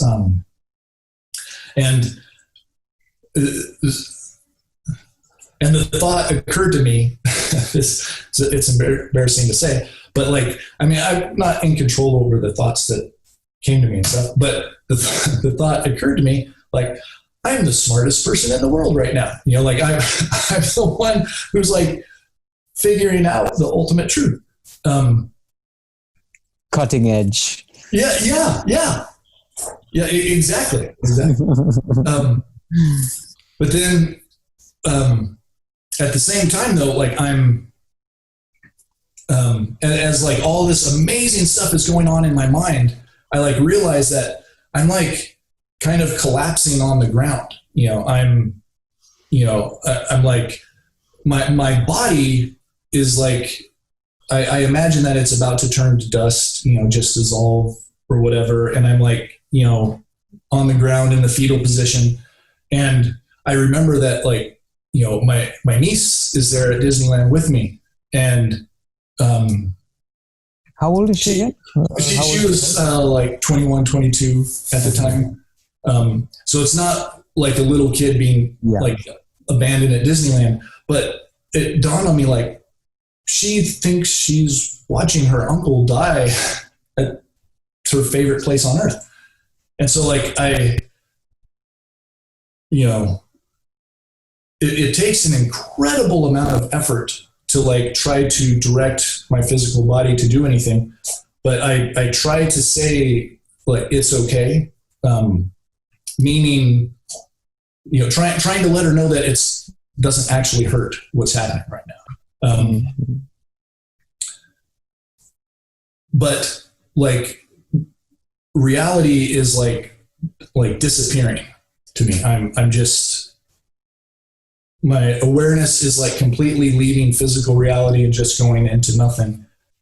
And then that's what the experience is like nothing. Like,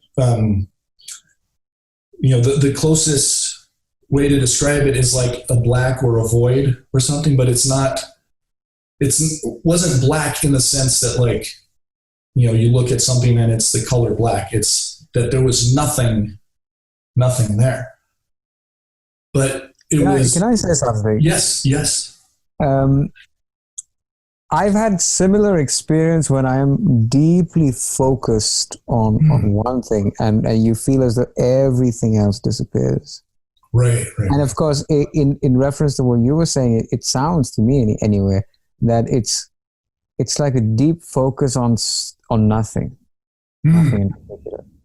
And so everything just sort of disappears because your mind has become still in emptiness, if you will. It's pure silence. That's another. The silence is another good word to kind of refer to that, because there is nothing. Like that's the word you used, nothing. Right.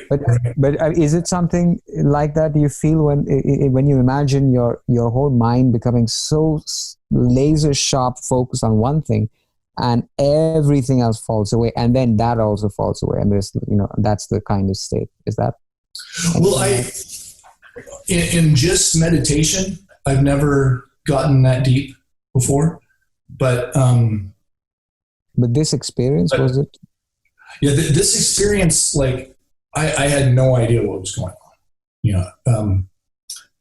It was, I found it like incredibly interesting, but like the part leading up to this, like had a lot of fear was involved. There was,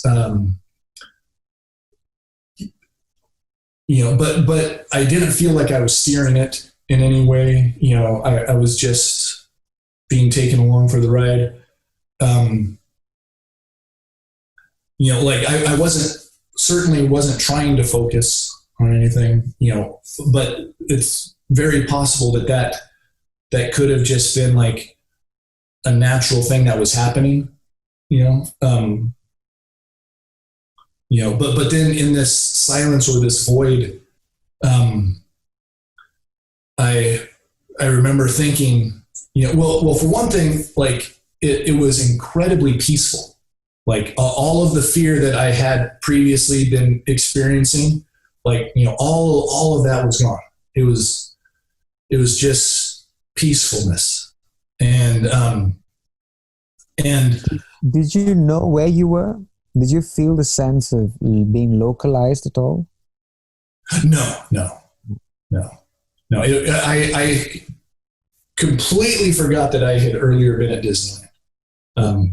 I was just in this nothingness, and I figured that, well, this is just what being dead is, you know? And it's like, and so I was like, well, this is just going to go on forever like this. And I was like, but that's totally fine. Like if being dead is just eternal nothingness, peaceful nothingness, like that's great. You know, I could do this forever. And then, you know, and like, you know, I had no concept of time during this. So like as far as like how long this took in the physical world, I have no idea. But eventually there started being like this, you know, this very slight difference in brightness. Like I could tell, like, oh wait, it's a little more bright over there, a little less bright here, and then, you know, and then that like subdivided, and there was like more, and it felt like I was seeing just waves, like, you know, multiple waves interfering with each other, and like slowly more and more detail coming into focus. And so I figured that like this is basically like the universe is just playing a movie for me right now. You know, and like maybe instead of being dead, this is just like some state you can sometimes go into, and then the universe plays a movie for you by having just these waveforms interfere with each other and like constructively or destructively interfere. And like the first like actual shape that I recognized was, you know, the Mickey ears logo, you know, the Mickey Mouse. Yes. You know, a circle with two other circles for the Mickey ears. And so instead of that making me think like, oh, that's right, I'm at Disneyland, it made me think like, oh, Walt Disney must have like gone into this state and seen this movie and then went back into the world and like created the whole Mickey empire, you know, because like he saw that symbol in this Universal movie. And then like, you know, more and more detail would come into focus, and like I could see like this paramedic in front of me, like, you know, asking like, are you all right? You know, can you do that? Yeah. And then like there was a nurse and, you know, these people, and I was very passively just sitting there observing all of this because I didn't realize, it didn't dawn on me that like I was actually a person there seeing this stuff happen. It just felt like I'm watching this movie play out that everyone sees. And I was like, oh, like these paramedics and everything, like, they're one of the first things you see in this movie. That's why like everyone likes paramedics so much, you know, like they have this, you know, this quality people attribute to them because they're part of this universal story. And then, you know, but since I wasn't responding at all, and they ended up like actually taking me away in an ambulance, and, you know, I went to the ER, and the whole, you know, and the whole time I feel like I'm watching, you know, I'm just watching a movie. And I remember they like put me in for a CAT scan or something, and before they do it, they like ask me, you know, like what's your name and your birthday, and like I had no idea like who I was, and you know, and then but I heard my body say, you know, I'm Rob Cozzens, and, you know, what birthday is June 15th, 1972, and I was like, oh, I remember, I remember him, like, you know, but even then I wasn't sure if I was the same Rob Cozzens that I was used to, or if this was just an alternate timeline or what. But anyway, eventually I got home and it like started wearing off. I started coming back into, what most people consider normal reality. And like I tried to process, what had happened to me. And I like tried to figure out, what was, what was real about what had happened, what wasn't, what was hallucination. And I ended up, deciding that like, well, that's just something that our brains can do, is like generate this amazing feeling of enlightenment and nothingness, like all of this stuff. It's like, well, it's somehow our brains just generate it. And, so like even after like, because in the moment during that experience, it was crystal clear that, oh yeah, I'm everything. I'm God. I always have been. I'm just pretending to be Rob right now. But afterwards, I tried to rationalize it as, to fit with, my atheistic worldview. And, and I did. I feel this when I wake up. Sorry to interrupt, but it's the same feeling I sometimes have when I wake up, because you when you're asleep, you're just in perfect calmness, and then you wake up and your identity comes back and everything. Right. You rationalize everything again. All the same desires come back again. It's that's the kind of thing. Yeah. Yes. Yeah. And although there was some residual like feeling of peace and love, but I was able to explain that away too, like, there's some side effects to having experienced this, but, and it's great. Brain, Yeah. It's all, can be explained by the brain. But then, and there's a couple things involved with the transition out of it. But one of the most important things was that since like my niece had been there through all of this at Disneyland, like it was a very traumatic experience for her. Because like she thought she was watching me die at Disneyland, and then she's like, has no idea what's going on. Like the paramedics aren't able to tell her anything that makes any sense. They like take me to the ER and still no one can give a good explanation for what happened. This was a much bigger experience and is usually triggered by just marijuana. And so like, no one was able to give her a good explanation for what had happened. And so it like really, shook her to her core.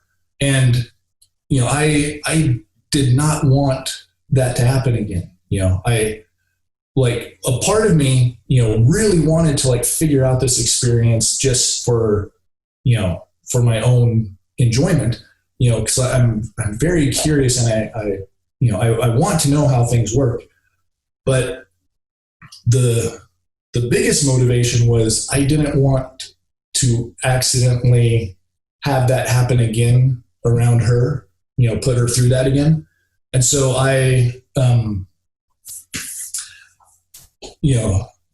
tried to like on my own trigger that same sort of occurrence, and so a few times after that, like, sometimes just at home, sometimes at Disneyland again, like a similar situation, similar experience would happen, but nowhere near as dramatic as the first one.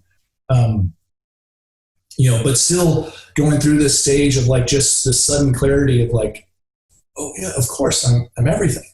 And so in addition to like experiencing this, trying to figure out like what would actually cause it, I would also, I was just watching tons of videos about, consciousness and like how the brain works, and, going to a bookstore looking for things about, how the brain works. And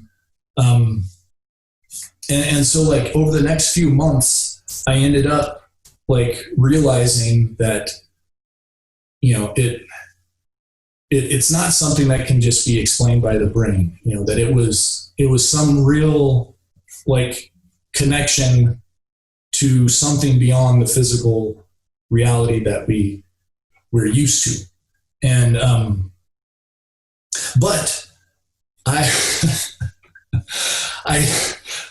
kind of thought that like, like you said, like being on the cutting edge, like I kind of thought like I was blazing the trail, that something was being like unleashed through me, and that I was going to have to figure it out and then like share it with the whole world. And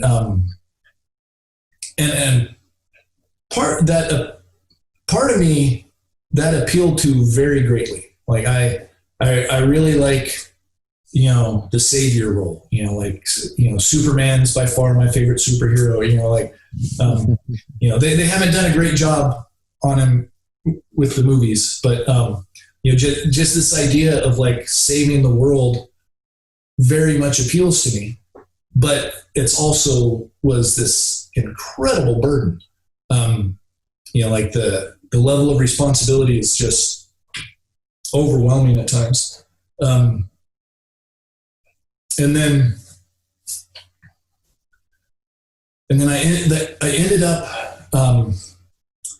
like whenever I would try to talk about this sort of thing with people, like I would be very, very gentle, like just, like trying to approach a scared deer or something, It's like, that's a really nice metaphor. Yeah. Yeah.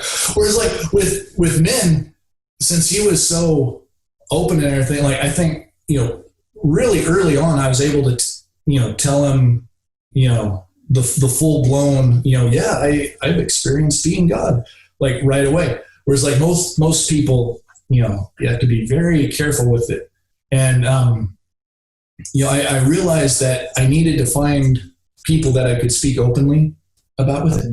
Like I had started going back to church because that Christianity was my main connection to the spiritual world.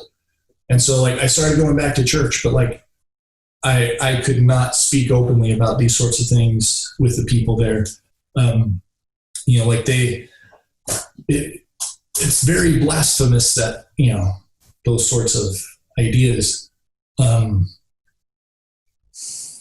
so I just started searching on meetup.com. Just like search for spirituality, discussion groups, non-duality. And then in Temecula, I was living in Murrieta at the time, and in Temecula there was a discussion group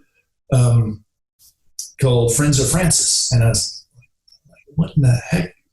That's a weird name for a spirituality discussion group, but they're the closest ones. You don't have to pay anything to go.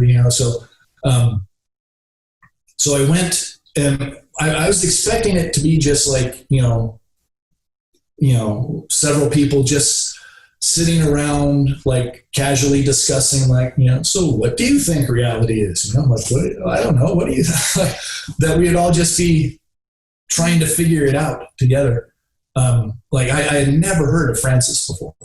And had you heard of Advaita before? No. I had heard the term non-duality before. Okay. But I had never heard. Well, I had never remembered hearing the term Advaita. Okay. But so like the meeting was like way different than I expected, and it starts with just a meditation, silent meditation for a while, and then there's snacks, and then you come back and people ask Francis a question and he answers. He doesn't like, I know you guys know this, but he doesn't like have a part where he just like discusses, explains it to you. It's just, if if someone doesn't ask the question, it doesn't come up. And, but I could tell it was so clear to me, like when he spoke, that like he was speaking from the truth. It wasn't just something that he thought like, oh, this is probably how things work. Like this is, this makes sense if you look at this and this and this. It was like he listened to the question and then he just spoke the answer. And then afterwards I talked to him. And I gave him like a very brief explanation of like what had happened to me at Disneyland, just to get his take on it, and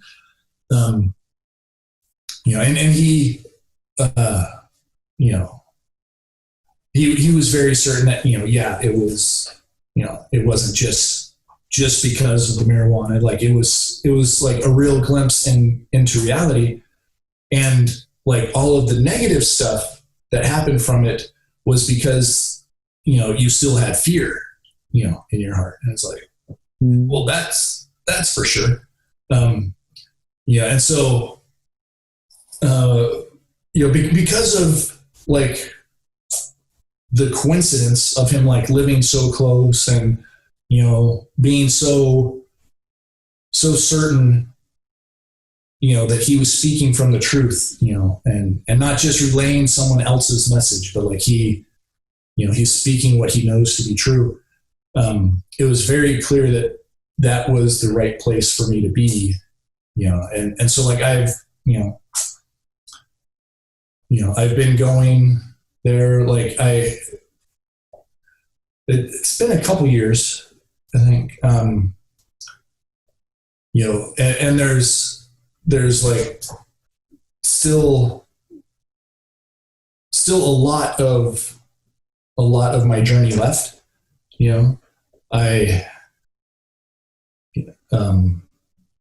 but I'm very confident that at least at this stage in the journey, like he and Laura, like are my teachers.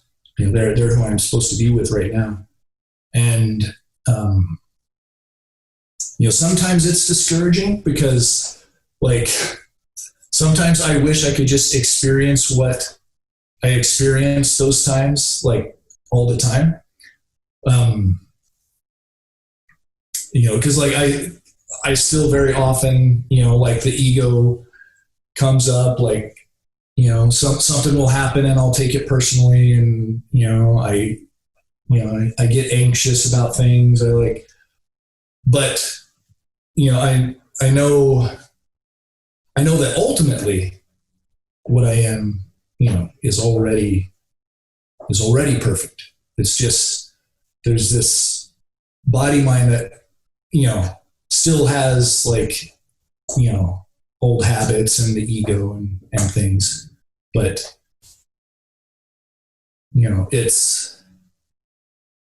it's not who I am. So it's not that big of a deal that it's not perfect. Well, and it never will be. So, but yeah.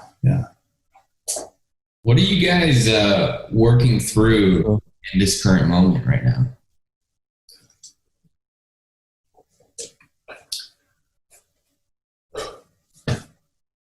Want to take a lead, Show? Are you about to say something, Show?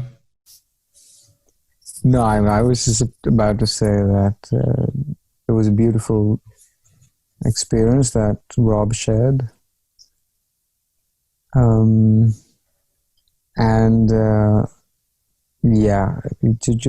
To live with the teaching, to live with the words that resonate with you. And then it's just a matter of unfoldment of this structure. Because the insight is instantaneous. We get it in a moment. But because we've built up a lot of these conditioning and these habits, patterns, over time, so the unfoldment will also happen some time. So it's quite natural that it will take some, it takes time for it to stabilize in any meaningful way.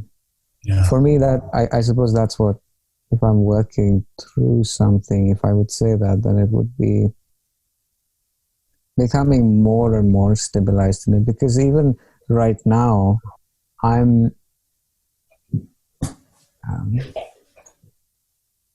there's a lot that has happened. There's a lot of downloads, if you will, and there hasn't been enough time for these downloads to really settle down.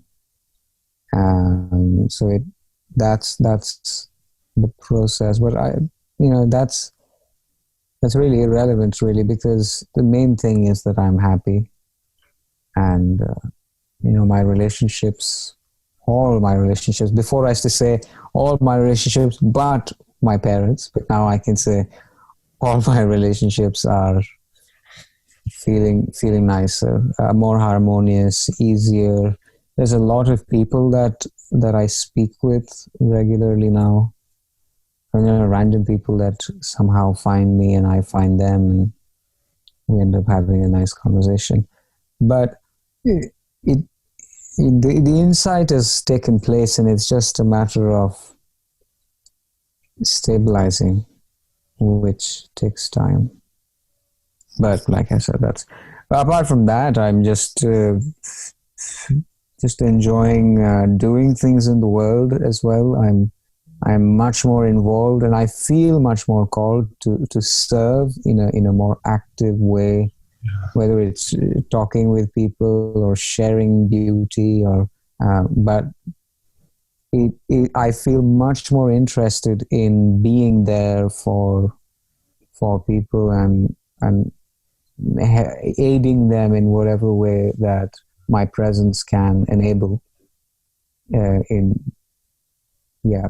And that feels perfect. That feels exactly where I'm supposed to be, in service of the divine and all, if you will.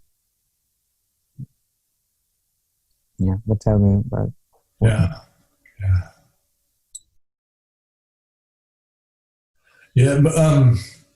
One of the things that I still struggle with, there's a lot, but the thing that is most common is when having like disagreements, about political things, actually. And it, for some reason, tension comes up in me when someone presents a view that I strongly disagree with, and it's it's weird because from the ultimate, the ultimate doesn't have a political opinion one way or the other. It's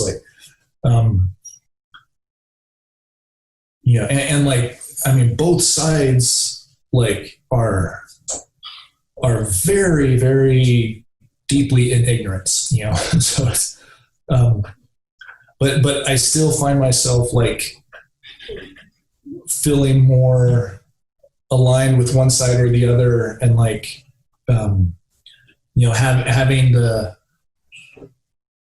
feeling of being a certain person of a certain political party and certain ideas, and feeling like I need to defend those, or or convince other people that they're wrong about it. And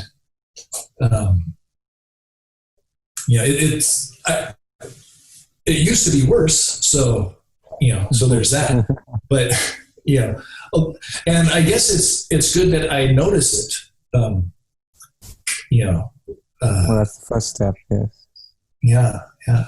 And I realize it's ridiculous. It's hilarious to to be a truth lover and to care, care personally about political issues. Yeah, oftentimes people come into they kind of fall into spirituality quite suddenly, if you will. Mm-hmm. And so a lot of the attachments with the world have not really been looked at. Right. So and there is no linear process in the teaching. It's more of, something gets worked out here, something gets worked out right in the beginning. It's like a puzzle of which different elements become clear at different moments until the whole image dawns on you. But different, because there are a lot of holdouts. And one of the biggest holdouts I find is the attachment to the world, which is represented with politics, because politics is often what people go to when they think about the world. When they're trying to think about what's wrong with the world, their answer will always, or most often, people will refer to politics. They will say it's some political party or political idea, system, person who's the cause, end all, be all cause of the misery in the world. So we have this deep attachment with political opinion, and also because it's the attachment to the world. I know so many people who come in to Advaita circles, and that's the one thing they can't get past in the beginning. It's very difficult for them. And here's the thing also, is before you can say that you're not the body, before you have reached the point where you recognize that you're not the body, you must look at what the body is that you're not. And you must look very carefully, because a lot of people, they want to believe. They don't want to stay in not knowing, in a suspension of judgment. Right. They want to believe one or the other. They have to believe something because it gives them a sense of security. And when it comes to, for example, the body, you might hear the teacher say you're not the body, and you might just accept it. Oh, okay, yes, I'm not the body. But before you really see that realization dawns on you, you must see what the body is that you're not. Because often we are projecting something. We're living in projection of what the body is. But when we really look at what the body is, as in really experience, then we see that it's a bundle of sensations, a flow of changing sensations, perception. The body is felt. And the more we see that the body is felt, the less attached we are to the body. But that's just one example, and you can extend that to the world as well. Because the world and the body are really appearing in the same space. And the body is part of the world. So the less our attachment with the body becomes, the less also our attachment with the world becomes simultaneously. We realize it's one continuum. It's really one. This body is as much the earth as any other stone or anything else. So the thing is, we are not the body and the world, but we must explore more deeply what it is that we are not, to really go deep into its heart and to see what is where's the holdout exactly? What is it that is there something here that I feel is real and true? Well, what is that thing? And then the more you uncover that, the more you see that on all levels, and that's the beauty, is there is a certain harmony, like a fractal. Have you seen in fractal geometry where the whole is contained in this tiniest element of it? Yeah. It's just like that. I mean, earlier when you were saying about Christianity and this realization, for example, that there is a kind of circle, a repetition that it never kind of ends. It begins again. This is our experience on a day-to-day basis. Every day we go to bed and we wake up. Yeah. And the cycle is not just on the cosmic level, but it's also on the micro level. So the micro and the macro are kind of showing you the same patterns. Yes. Yeah. And so on the micro level, you can see in your own life, and then you can also see it in the world. And when you see something in the world, also bring it to your own life. Like, for example, when I think about politics, I also think about it in my own internal politics, if you will, where I'm the king. And we are all each the king of our domain, if you will. And so So how do these things manifest in me, and how do I see them through? How do I really see them through? What is the impersonal action, like Francis says, in the sense of justice? Justice also a very beautiful quality that is divine, which is everything is just, and the deliverance is just. And so all our judgments about the world also must have that quality of justice. And that also comes when we realize that there is no one point of view which is ultimately true. There is no one point of view which is ultimately true. Each point of view is from an illusory identity and therefore is limited, always. So I'm reminded of this metaphor of an elephant to which 6 blind men touch. It's a very popular example, but they all feel a different part of this elephant, and they cannot really understand the elephant as blindfolded men. And it's the same here with us. We can never have total access of the world because we access it in a limited mind. Yeah. And so our point of view is always fragmented. And a fragmented point of view cannot give a just judgment. The just judgment comes from our source, and we allow it to come rather than we impose it. We can't impose the just judgment, if you will. It comes to us when we suspend, or at least when we recognize the limitations of our fragmented point of view. And keeping that in mind, because with it comes humility, right? Humility is a very something that we often miss on when we form all these judgments about the world, is we lose touch with the humility and innocence of just not knowing enough, or not being able to know enough, in fact. And especially when it comes to the world, really, we never know the whole, because we always know it from a limited point of view. And so we can hear all the limited points of views that people have to share from an openness, which is willing to see that, right, I cannot see the whole, and neither can he, but we are each seeing something that perhaps I haven't explored enough. Maybe he can share something I haven't explored enough. But when you do this enough, you come to see that there is no absolute truth, really, in the world, about the world. And that kind of frees you from this attachment to a certain point of view. It becomes more circumstantial then, that, okay, this point of view works if these are all in place, right? If this and this and this and this makes sense, then it's fine. But if you suddenly come across a piece of information which changes the context, then your judgment also changes. So, for example, you find a new piece of the puzzle that you were not aware of before when you made that judgment. And then when you become aware of the new piece, you say, oh, okay, now that changes my judgment. So your judgment is always in the moment, spontaneous, rather than from memory. Because a lot of judgments we make about the world, often they are projections of our own psychology, of our own experiences, I've seen this with some friend. I was just talking about it a couple of days back with a friend that was looking at a certain event that happens in the world. She's looking at it from the position of being a woman.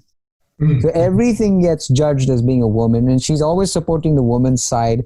And I was saying, you can't have a just verdict. I mean, that's the whole reason you have the person in the judgment hall is blindfolded. Yeah. He doesn't know, he doesn't care about the particularities of the situation. You're trying to come to a truthful and just judgment. So you can't look at it from your personal psychology. You must simply be open to what the facts are without fear and desire, like I said. And oftentimes when, for example, when she was looking at that situation, there's fear in her because she sees her own self in that situation. And also there is strong desire to change it somehow, desire to change the situation, change the president, I don't know, whatever kind of desire there is, right? But if there is this desire, then we are not able to see things as they are. That we must become very clear about.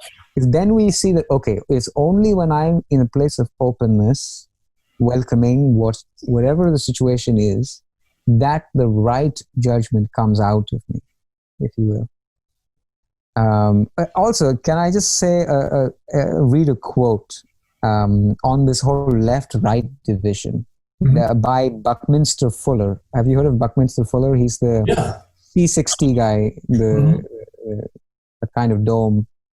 He was an incredible guy, by the way, really creative. He had so many different things he'd come up with. Deep thinker. Like I'm truly fascinated by him. But anyways, he said this: few realize that political action offers little solution to the world's major problems. Few understand that the elite have created political parties in order to prevent real change from ever taking place. The political arena is merely the sty in which two or more mutually hostile agencies created by the same hidden hand get the chance to pummel one another. As alternative researcher Juri Lina so brilliantly put it, when the left-wing Freemason is finished, then the right-wing Freemason takes over. The point has been emphasized by many an insider. The elementary principle of all deception is to attract the enemy's attention to what you wish him to see and to distract his attention from what you so not wish him to see. The world's power structures have always divided to conquer and have always kept divided to keep conquered. As a consequence, the power structure has so divided humanity not only into special function categories, but into religious, language, color categories that individual humans are now helplessly inarticulate in the face of the present crisis. They consider their political representation to be completely corrupt and therefore feel utterly helpless.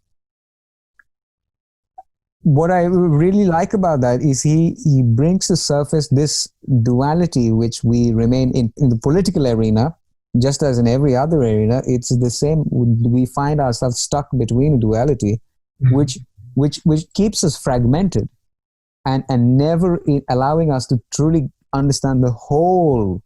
But it's always two fragments looking at each other, fighting with each other, not able to grasp the whole matter, as it were. And also not realizing that they cannot grasp the whole matter, which brings with it some humility.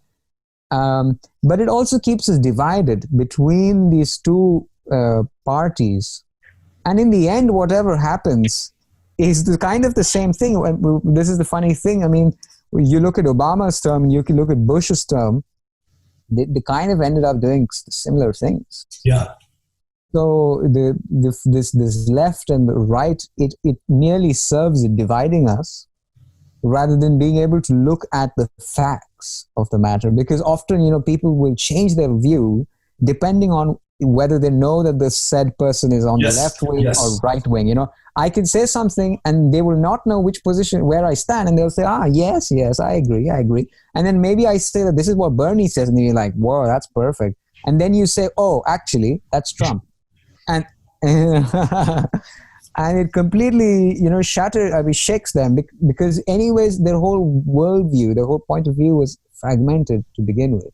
Mm-hmm. So they're not able to grasp and the truth is not everyone has really, actually one is interested in forming a thorough and well looked at view from every point of view. They're not really interested in spending so much time. What they really are interested in is getting an opinion, having a point of view, because that gives them a sense of like, I'm someone now who knows what's going on.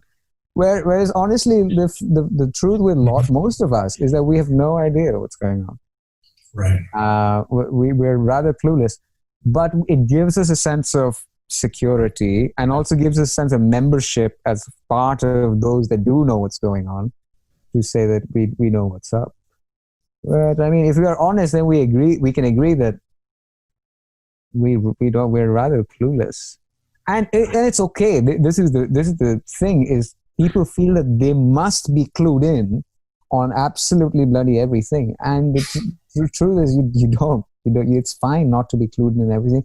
I mean, of course, it would be impossible to be. Yes, it would be impossible. I mean, it would require a lot of concentration, something also that people are struggling with. So it's very strange, you know. In these times when we have all these attention deficit disorders, are also the times in which we have people who have all sorts of opinions on all matters that require deep concentration to, you know, arrive at any kind of conclusion, if you will. So it's funny, all these people, we have we have fragmented points of views, not enough attention to really thoroughly look deeply into the matter, and without fear and desire. So we're open to all sources of information and then able to pass a just judgment, if you will. That's the ideal way. That would be the ideal king, right? The ideal king would be able to look at all the different points of view of, you know, his court, if you will, and then pass the impersonal judgment in which every party feels that yes, the truth resolves and heals the situation. And he also must come from a position of humility. When it comes to the world, really, we are like cockroaches trying to understand Wi-Fi. It's we can only understand the limits of what we can understand, and we can only make judgments based on the information at hand. And especially now, you see, now we're in a time where our news media, our perception is manipulated. We are being given a particular perception all the time. So if you switch on CNN, you will leave with a totally different, you know, I mean, it will leave you with a completely unique view of how things are. Well, not really unique in the sense, unique as in peculiar, but every other person will have the same kind of view, roughly speaking, because they have the same information. So our information is guarded very strongly.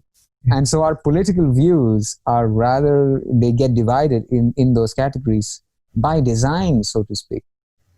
Because our news, our where we get our perception from is like that. So you could be very intelligent, no doubt, and you could be open as well. But if your information source has been curated so that you don't get access to anything beyond, just as our ego curates the information perfectly so that it feels safe in its little prison.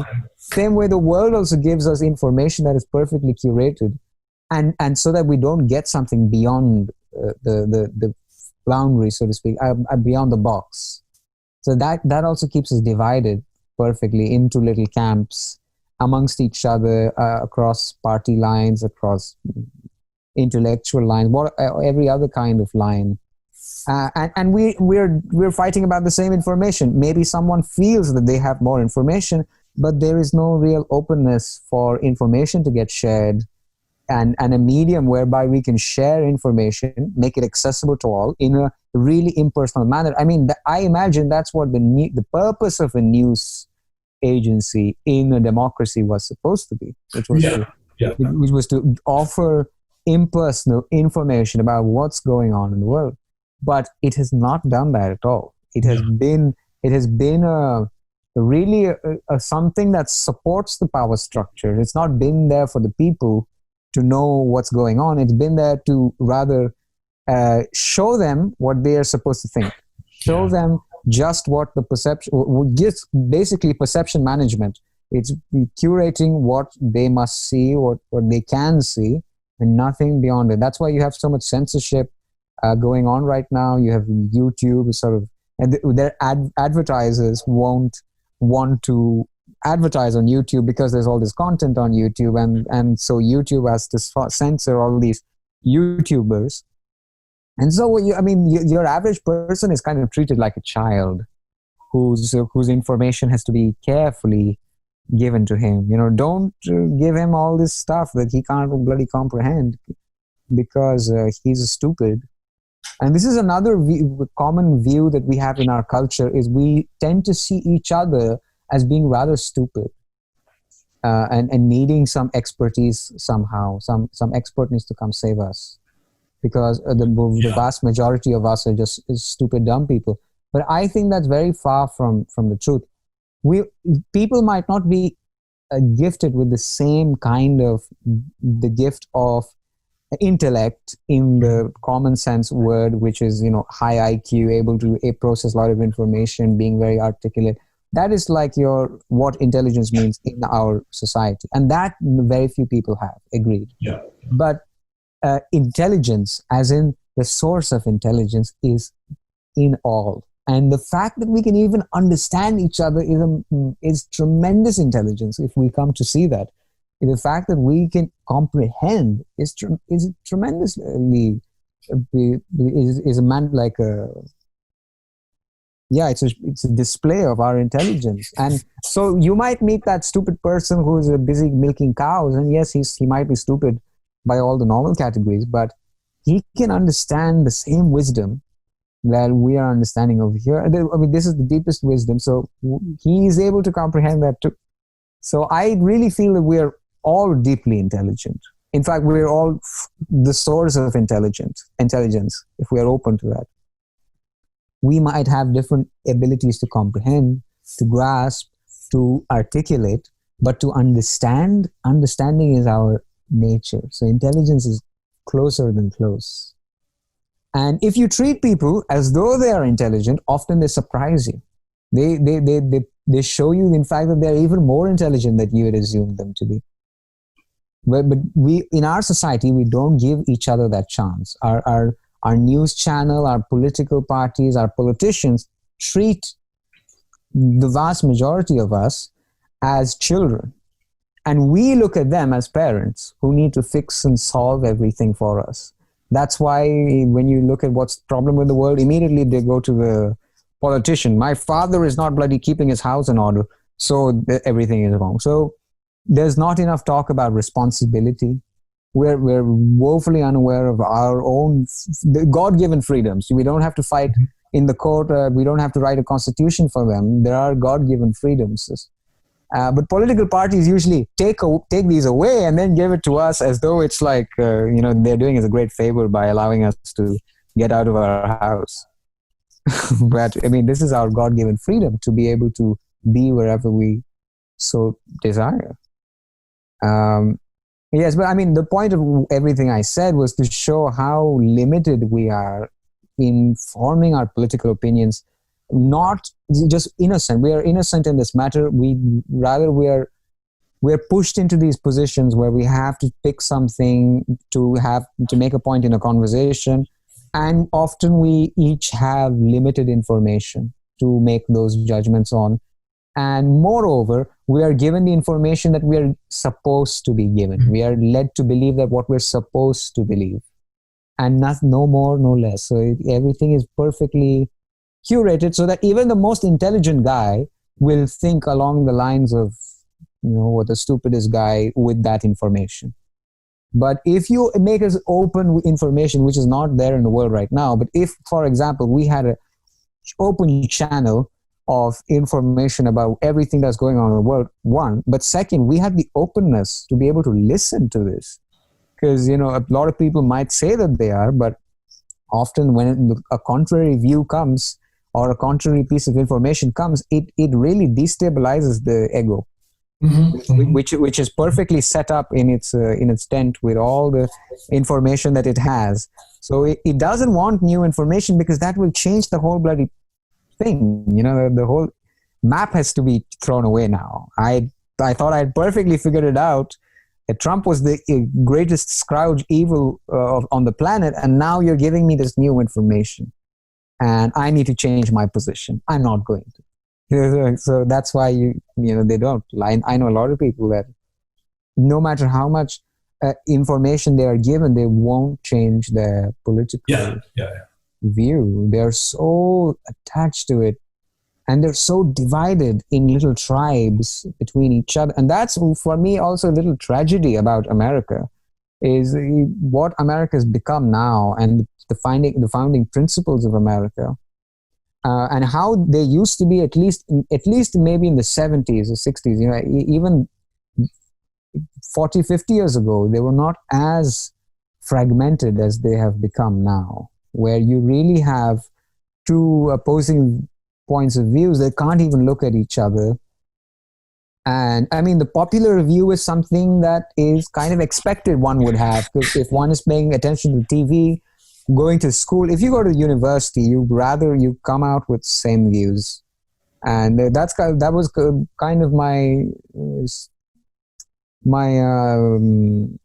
my problem with the universities, as I felt that it was too politicized. We're trying to tell young adults what political opinion they must have, which is not the place to do it, because we come to university to learn, rather to grow in wisdom, to realize we know bloody nothing about the world. And that's truth. No one that comes out of university at 20, 21 really has any clue about what's going on. But now they're fed all this propaganda, and they come out totally clued in on everything, totally woke, if you will, on all matters that they have no real interest to dig deeper than the surface in. And they also get this feeling that they're right, because they get it from an authority that tells it to them. The professor told it to me. He knows what's up. He's the expert. He must know. Everyone else, they're stupid. Oh, what does that farmer know about what's going on? It's the professor that must know, Well, and also you mentioned that the information we're given is curated. So like everything they present could be a fact, but just based on which facts they choose to present, like it can, yeah. Like you can manipulate someone's point of view without even lying, because there's going to be evidence that supports both sides of both sides. Give me 1 second. Let me just switch on the light. Oh yeah, that's probably a good idea. Yeah, exactly. I mean, even limiting information or saying one fact and not saying another, because that's also true. We're not lied to flat out. We're often, it's half lies or it's half truths. We're said a little bit of truth and then we're told a lie, and so we don't suspect it. It also gives the lie more credence, because there is some truth in it. And that is absolutely the case. I mean, the people who are totally against capitalism, for example, they are right about their intuition that there is something really bleak about our consumerist society, where everything is about, in their view, profit. It's right. They're getting a sense, at least, of the right problem, but they're not able to diagnose it properly. Because before they can diagnose it, the world will come quickly and tell you, well, the problem is capitalism. And then you have a bunch of people saying, fuck capitalism. So problems don't really get solved. The moment we get close to the problem, solution is presented to us, we're distracted and we're out protesting before we really understand where the problem is, so that we nip it in the bud. Basically, we identify the root of the problem. And we speak in such generalities, so you get the feeling as though I mean, people say capitalism, but exactly what capitalism is, what kind of capitalism are we talking about? Mm-hmm. This is often, I saw this with Black Lives Matter, for example. Mm-hmm. You had people who were, obviously I can get behind the sentiment of Black Lives Matter. I can see where they might be coming from. I can understand those things. But when we open our view to, all the kinds of information about this organization, Black Lives Matter, and what are their interests really, and then if you look up online, then you'll find that they are like Marxist in their ideology. The two founding members of Black Lives Matter say themselves that they are trained Marxists. And they have a political agenda. But see, right there, anyone who has supported this movement has suddenly been dragged in a direction that they may actually not have wanted to go. They came in the door because it was Black Lives Matter, but now they're for Marxism. But that's the case now. A lot of people, and especially in our world today, appearance is very deceiving. I mean, appearance is always deceiving. But right now, appearances are so deceiving that we have to be very careful. You know, a lot of times you have the people the oil companies will talk to you about climate change. Right. And they will present it to you in a way that you're like, yeah, I accept that. But, for example, Taliban. You know, when you hear the word Taliban, you probably think terrorist. But the word, if someone speaks Arabic, when they hear the word Taliban, they are hearing the word student. Taliban means student. Oh, right. So the words can be very deceiving. Someone might market to you that it's a bunch of students, but it might be something totally different. But because you never bothered to look beyond the appearance, and the appearance might make sense, you don't really get to what Taliban is about. You might hear Taliban if you speak Arabic, and you might say, well, what's wrong with Taliban? I mean, we must all be Talibanis. We must all be students. But you don't speak the language, so you are not able to just see the word. You have seen the consequences, or at least you've heard the consequences. And so you base your judgment on that.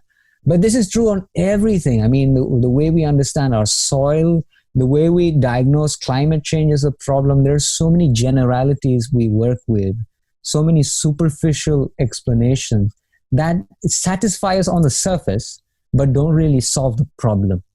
They don't get beyond the surface. And so the problems don't get solved, just get recast or reformulated, and then again we're back in square zero, fighting on the same problem.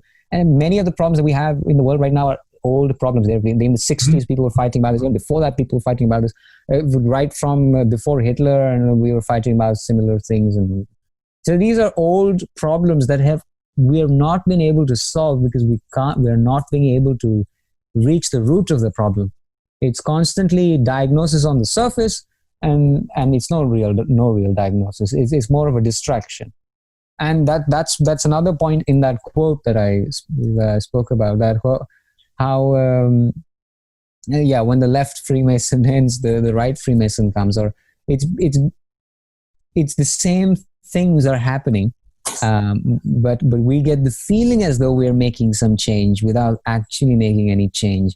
And for a lot of people, that doesn't matter because they don't really care about making true change. They just want to have an opinion, have a political opinion, say, oh, sucks, and blame it on someone, and get on with their life. Mm-hmm. For a lot of people, that's the truth. There's nothing wrong with accepting that. Because another thing, which is about our times, is we've managed to raise a whole generation of cowards that really cannot look beyond their own life and their own sort of bubble. That we might talk about Yemen and whatnot, but okay, well, my life is, my life. What I really care about is having food on the table, and that's fine. That's fine. That's very natural as well. To only care about oneself. It's better to be honest and ignorant than to be ignorant and pretend to be enlightened. Because we're not living in enlightened times, that's for sure. But there's a lot of pretense about that. A lot of people talk about it as though we're living in the best of times. Yeah, we might be living in the best of times technologically, maybe, because there's even evidence that in the past with the Egyptians and stuff, that we did have really sophisticated technology, and that allowed them to build these things that we are still not able to build. So because I meet a lot of people that feel that they are living in the greatest of times and everything is fine, it's just bloody Trump. But actually, there has been a real degeneracy in so many different spheres, and we are so disconnected with spirituality. I'm talking about people at large here now. And the kind of sense of alienation that you feel in the world right now is reflective of that. It's reflective of this. And all the problems now, you have plagues. It's kind of like the biblical times. You've got plagues happening all across Africa, India, Pakistan, that whole area. You have species that are dying off. There's all kinds of societal problems, but also problems out in nature that is all happening. And if there's something we can learn through history, is also that great civilizations have arisen, and they've almost like a pattern. When they lose touch with the depth of life, like the Harappan civilization in India, it was really, they discovered things that Western Europe only got around 1,000 years later. Like they were much ahead. But at some point, they got to a point where they degenerated to such an extent that they really had no sense of the divine anymore, and they perished. So it's very interesting, this idea of the divine, even if you can't prove it, it's such a glue stick that it holds societies. Because the moment you lose that, nothing objective, as in 2 + 2 is 4, will bind us the way God binds us. Even though we can at least talk about 2 + 2 is 4, we can't talk about God in the same way. But this thing that we can't talk about in an objective sense is the fabric, the glue that binds us. And in fact, really, in the end, that is what solves our problems, even though we can't prove this thing, even though you might take it as a hypothetical or whatever. But as a society, I feel that it's really the glue that keeps us. When we have this sense of something bigger than us, which unites us, because then we're drawn to caring for something more than us. But now in our society right now, most people, like in England, more than 70% are atheist. Okay, and now for an atheist, what does he really care about? He cares about whatever he cares about. Everyone has to care about something. I mean, God is one thing you might look into, but you, like most people, care about what? Status, money, personal freedom, finance, these.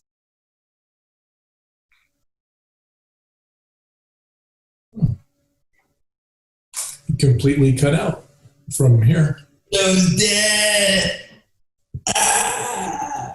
What cut out? Oh, there you are. Oh, you came back. Well, I was just saying that we're so fragmented now amidst all these identities, and we don't have, as a society, we don't have this unifying principle which says, well, I don't care you're black, brown, whatever else, but, or, left, right, or whatever else, or this, that, whatever else, a Texan or New York person or whatever, but there's something that unites us beyond all of that. And I have found in my life that the only thing that does that is spiritual understanding, it's spiritual knowledge, or it's God. In other words, God is the thing that unites. That's the, if you will, the value of religion in civilizations and in big societies. Yeah. I found that when it's like still in the religious form of it, that it is often used to divide, though, too. Like once people get to like a true understanding, then yeah, it's very uniting. But like, and possibly it's more like a Christian thing than others. But like, not only in Christianity is there like this big chasm between Christians and everyone else who, to a lot of Christians think they're going to be in hell forever. There's like a lot of divisions amongst Christians themselves. Like every single denomination, it's like a denomination because they disagreed so much with some other Christians that they're like, well, we can't even, worship with you. We have to start our own version of Christianity to worship in. And so, but I mean, that's just an example of how like the ego. But that is also an example of the degeneracy of our culture on all levels. I mean, religion has not been free from that degeneracy. The reason people have also walked away from religion in its traditional sense is because it has been subverted. Mm-hmm. The very place that you would have gone for true spirituality is teaching you false spirituality. Yeah. Because, for example, now in Christianity itself, the fundamental assumption that you are a sinner, it is very counter to authentic spirituality. Authentic spirituality says you are divine and you can live this divinity, you can realize this divinity the way Jesus did. Yeah. But what our religion has now done is it's turned on its head. We are led to believe that we are in fact weak. We are sinners by nature, so there is no hope for us other than to go to the confession box every Sunday or whatever. Yeah. So it's very sad that even our spiritual leaders are themselves lost in our current society. So it's no wonder that people feel a distaste for religion, because it's not teaching them true spirituality. Right. And real oppression, if you will, the most serious oppression that we have faced is the oppression of consciousness, which is that our society has somehow conditioned us to think that there is nothing beyond our sense experience. Yeah. And so we're stuck in this prison when in fact we have this incredible potential. Each of us is a seed of incredible potential to realize that life is so much more than we experience through our senses, that there is much more to this mystery. But this mystery we are cut out from, and that's the real oppression, if you will. Every other oppression is kind of a side effect of losing this, our globality or our universality. We've become fragments because all we are left with is our sense perception.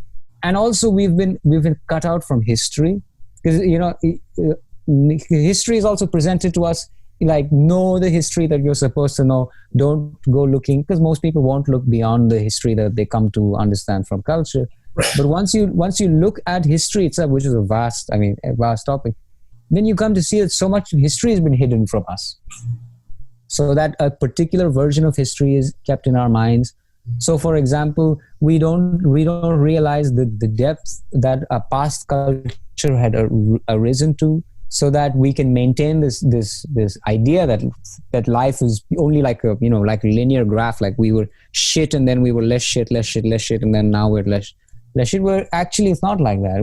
There is cycles. Mm-hmm. All the time there, where we reach a great heights and we're probably at a great low right now, but again we're transitioning now, because there's also a lot of people who are awake and there is a lot of information for people who can get beyond the surface. There is this great energy also in the air for more. So we do find that there is these trajectories of going up and going down. Maybe we were in a downward trajectory, but now things have been shaken and a lot of people are questioning. There's a lot of movement happening in the world, so it looks like it's coming back up again.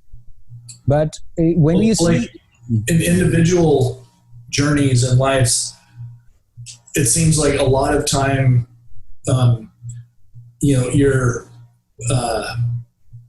like your awakening experience, or like, getting on the path, or, coming back to the divine, is preceded by like the lowest part of your life.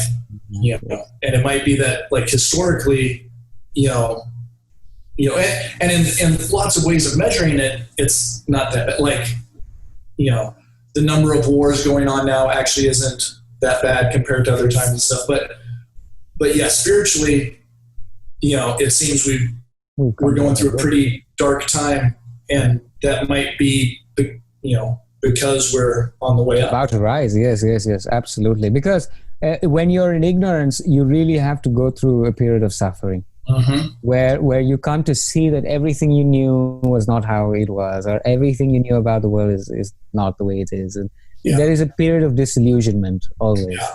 When you are left disillusioned by all the techniques about changing things that the world had taught you, which no longer work. And only when you let go of that and find yourself again in an open space, that something beautiful comes about. And, it's like, there was the Zhuangzi quote, which is really nice, that the moment a caterpillar thinks that it's all come to an end, it becomes a butterfly.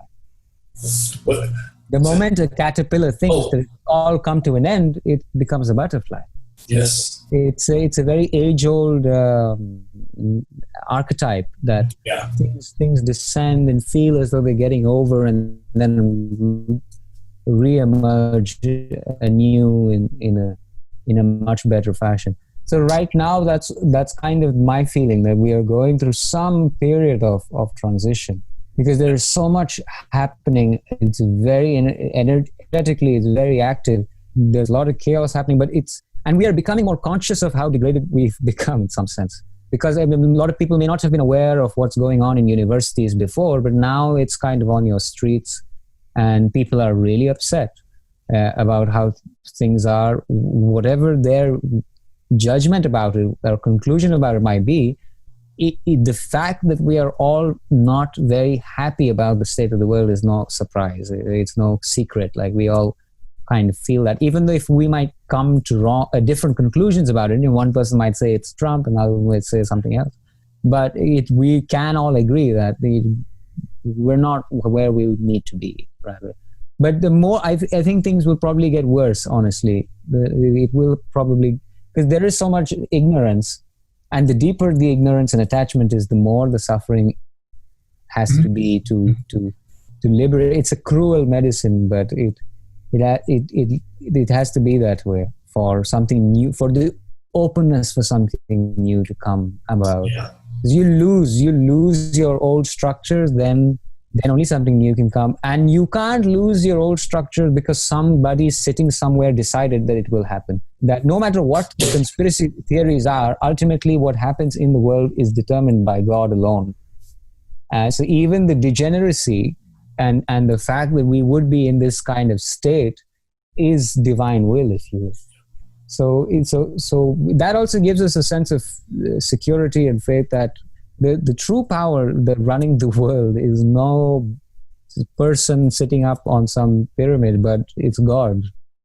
And so we will, no matter what any entity can try, beyond his means, he can try all he might, but it is the power that is given to him by life that enables him to act it out. So it is life ultimately which will determine where we are headed. And it looks like we're headed for better times, even though right now it looks rather bleak, and it probably will for the next few years. But when you zoom out rather and you see the whole trajectory, I feel that we are going to go to a better place if we are willing to also open ourselves to the challenge, open ourselves to the facts about our lives, and to see that we are being fed lies from all direction, whether purposely or not. We are being fed lies.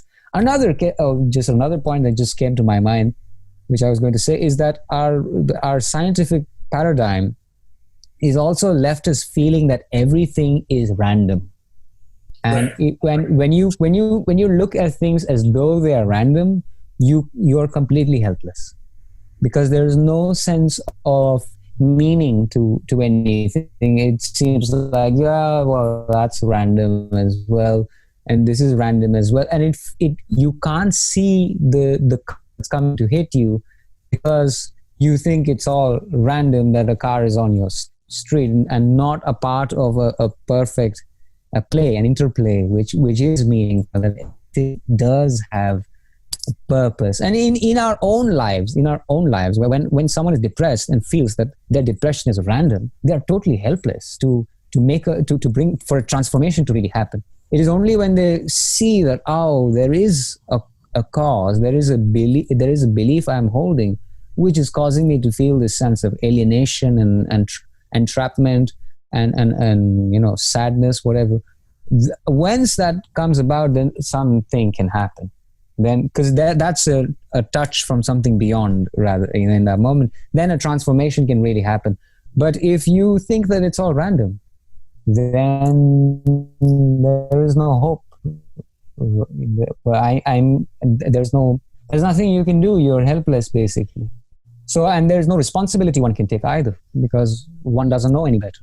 So it's a rather bleak position, and a lot of people these days find themselves in that kind of position with no real sense of what's going on. Everything seems random and like out of extraordinary, because they see this corona and not just the corona, but every other thing that's arisen because of corona or because of whatever is happening seems so random. The fact that our economy is the way it is seems so random. The job loss seems so random. We have been disconnected from from facts. We're disconnected from meaning of what's happening. So we're not able to come to conclusions which are grounded in reality. There's so much imagination as well. Like you said, there's so much intellect.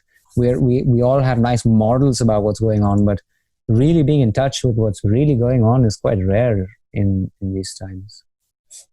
Yeah, but all of this feeds to that, our political views, our every other views are like that. And appearances are so deceiving, especially now. And it's easy to see now. Maybe before it was harder to see. But now you just have to switch on CNN for a while and follow them. And really follow on what they say today and then next week and then next week. And then you'll come to see. Because, for example, before when it was in the initial weeks, months, they were like, only the most irresponsible person would go out right now. Mm-hmm. Right? Then you fast forward a week, 2 weeks, they say, well, there is one reason that you can go out, and that is to protest. So protesting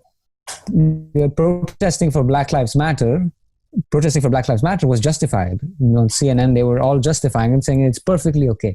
But 2 weeks before, they were saying that was the worst thing you can do.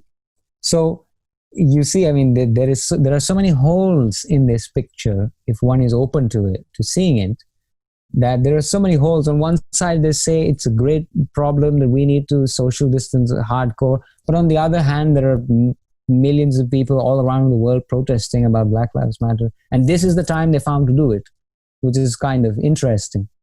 And none of it really, I mean, it seems like isn't it supposed to spread the disease if we come in contact? Or isn't that what you were saying before? So you see, you'll find things like holes like this everywhere if you follow it long enough. That you'll see them say one thing before, another thing after, another thing after, another thing after. Because they're as clueless as the rest of us, isn't it? But they're trying to present themselves as though they know what's going on. And that's what news has been trying to do, is to show or at least give people the impression that we know what's going on. Another thing, something that goes to the point of science and religion and all of these is recently with Corona, you had the most established medical journal release a paper about HCQ, that medicine, HCQ, which is a malaria medicine. It's the hydro something. I can't remember the exact thing. It was hydroxychloroquine. It was a remedy for COVID, apparently. They released a paper saying that it was terrible for you, that it was not good for you, not advisable. And on TV for a long time, you were seeing people say, no, you can't take that. Don't listen to bloody Trump. It'll kill you. And they had to retract that paper because it was found to be false. That they hadn't looked, and these people were paid from the pharmacy companies to sell us a lie. And well, now it's documented. You can check it another time. But it shows you that even scientists are not free from the scientific attitude. I mean, the reason we like science, I suppose, is because we believe that at least science will give us something that is true, that is not dependent on our subjective biases. But now you find that even scientists need money for funding. To do whatever research they want, they need money. And so you have establishment science, which will tell you the kind of science that they need to say to get a certain point across, but they will not tell you the truth in an objective sense. And even throughout history, look at Tesla. Tesla was a scientist he's a scientist, really. Tesla, when you look at the kind of discoveries he did, his life story and all that, you see that he had a spirit of a scientist, which was, to work for the benefit of humanity. That's when science has meaning and purpose, that when we're looking at the world for the humanity, for the betterment of humanity, when we're trying to discover things and invent things for the betterment of humanity. But if you take betterment of humanity away, then science is as blind as anything else. Because then it becomes whatever we think science should say. We create that hypothesis, we prove that hypothesis, and we create weapons that destroy us. But that's just one example. But the HCQ thing was banned, and they didn't allow it. Think about this with the masks. For a while, they were saying there's no need of wearing masks. There's nothing wrong with. You don't need to wear masks. It's only for doctors who are in close proximity. Okay. Now they're saying that you don't. Actually, that was not true. You do need to wear masks. But we told you before that don't wear masks because we didn't have enough masks. So that already creates the. Go on. I heard that they also didn't realize how long you could be without symptoms and still, pass on the disease. So, like, as their knowledge of how it works, but even that, their advice changed.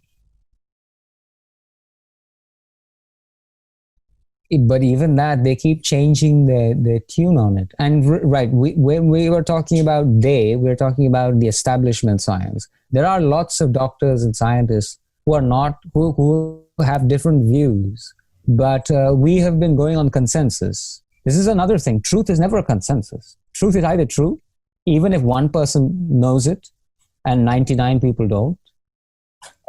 And the false is false, even if 99 people agree with it and one person doesn't. Truth is not a democracy. It's not a consensus of we will find the truth based on 10 number of people. If they believe it too, then it's true. So we've also lost touch with what truth is. It's not a consensus, not a democracy. If we had to take a democracy approach to truth, which is basically we take consensus views on everything. Is there a God? Basically ask everybody what their view is. Then just tally up numbers, and that's the truth. I mean, if one were to go that way, we would have a democracy of the ego. In the ego democracy, there is just what most egos believe, rather than what is truly the case. And with this our view of what's happening medically speaking is top down. We have one source that I know and you know what they're saying because we both have to listen to the same bloody thing the WHO has to say. And it's the same in Oman, it's the same in Namibia. We are all listening to WHO. So it's great centralization of authority. So we are all sort of dependent on the same experts who are more and more. First they said that the asymptomatic have no problem. Then they said they have a problem. Then they said they have no problem again. So they change their tune on these matters all the time. It doesn't matter if they're changing their tune, if they're honest about what they don't know. But they present themselves first and foremost as an authority that knows and that you must listen to. And then they change and say, oh, actually, we didn't know enough. No, if you are honest with your public and treat them as adults and say, actually, we don't know if this is true. We don't know if this is right. We don't know if masks are going to do anything. Then your public will also respect you for it. They will trust you a little bit more. But if you present yourself as an authority and then make mistakes every now again and again, so no one's going to take you. No, the trust factor is lost because you're not being upfront and honest, and you're treating people as though they're children who need to be babied every step by telling them lies, and then because they can't accept the truth. We treat ourselves as though we really cannot accept the truth. So we need to be babied by our parents, our government parents, or doctor parents, or I don't know. So adulthood means we have to take responsibility for ourselves. First and foremost, we can't depend on anyone else. You can take information from people and from everywhere, but ultimately the choice on what you do, what you believe, it's so totally yours. And you must take responsibility for the consequences of what happens. Because once you take that decision in yourself that I'm going to believe WHO, it will have consequences. And then you can't blame, or at least if you're mature, then you better not blame someone else for it because you believed it in the end. And a lot of people were denied the HCQ, that medicine, which perhaps killed a lot of people. That needn't have been the case, but it was. And these people were paid by the big pharma companies, by the vaccine manufacturers. They don't want, so there's a lot of conflict of interest, you see. There's a lot of conflict of interest. The scientist who's being paid, whose pockets are being filled by the vaccine guys, is bound not to say something that might make their job harder, because that's making his money shorter. And since we don't have any deep meaning in life, or anything that holds us to accountable like God, or something, some other impersonal reality that we feel that we are responsible for, then truth is just a matter of convenience. I say the truth if it's convenient to say it now, otherwise I shut up. Or, I'm always acting out of convenience for me as a person. And saying the truth in today's world is very inconvenient. It will put you on the spotlight of people you don't want to be in the spotlight. It might get a lot of hate from others. I mean, it's not convenient to be speaking the truth. But you have to choose. Would you rather live a life that is convenient and comfortable, or that is honest and true and authentic? And in our culture right now, if you're going to live a life that is honest, true, and authentic, then you might ruffle some feathers. But you have to accept that. And that acceptance comes only when there's a deeper acceptance of what we are, and our shared unity and God, because that is beyond us. It gives us the strength to stand up for each other. But as separate entities, we do not have the strength to stand up for each other. We do not have. I mean, you have news agencies now trying to justify that Maxwell, Ghislaine Maxwell, it's the case with and to add to what you're saying, that truth can ruffle feathers. Not only can truth ruffle feathers, even falsehood can ruffle feathers as well. Like, for instance, like we may say provocative things, or we may say things that we think is true, but even that can still bring about disagreement and conflict. So like to say that, yes, truth can be very conflicting, but there is the argument that also falsehood can be very conflicting as well. So it's the ability to discern the truth from falsehood, right? But there's something more to truth.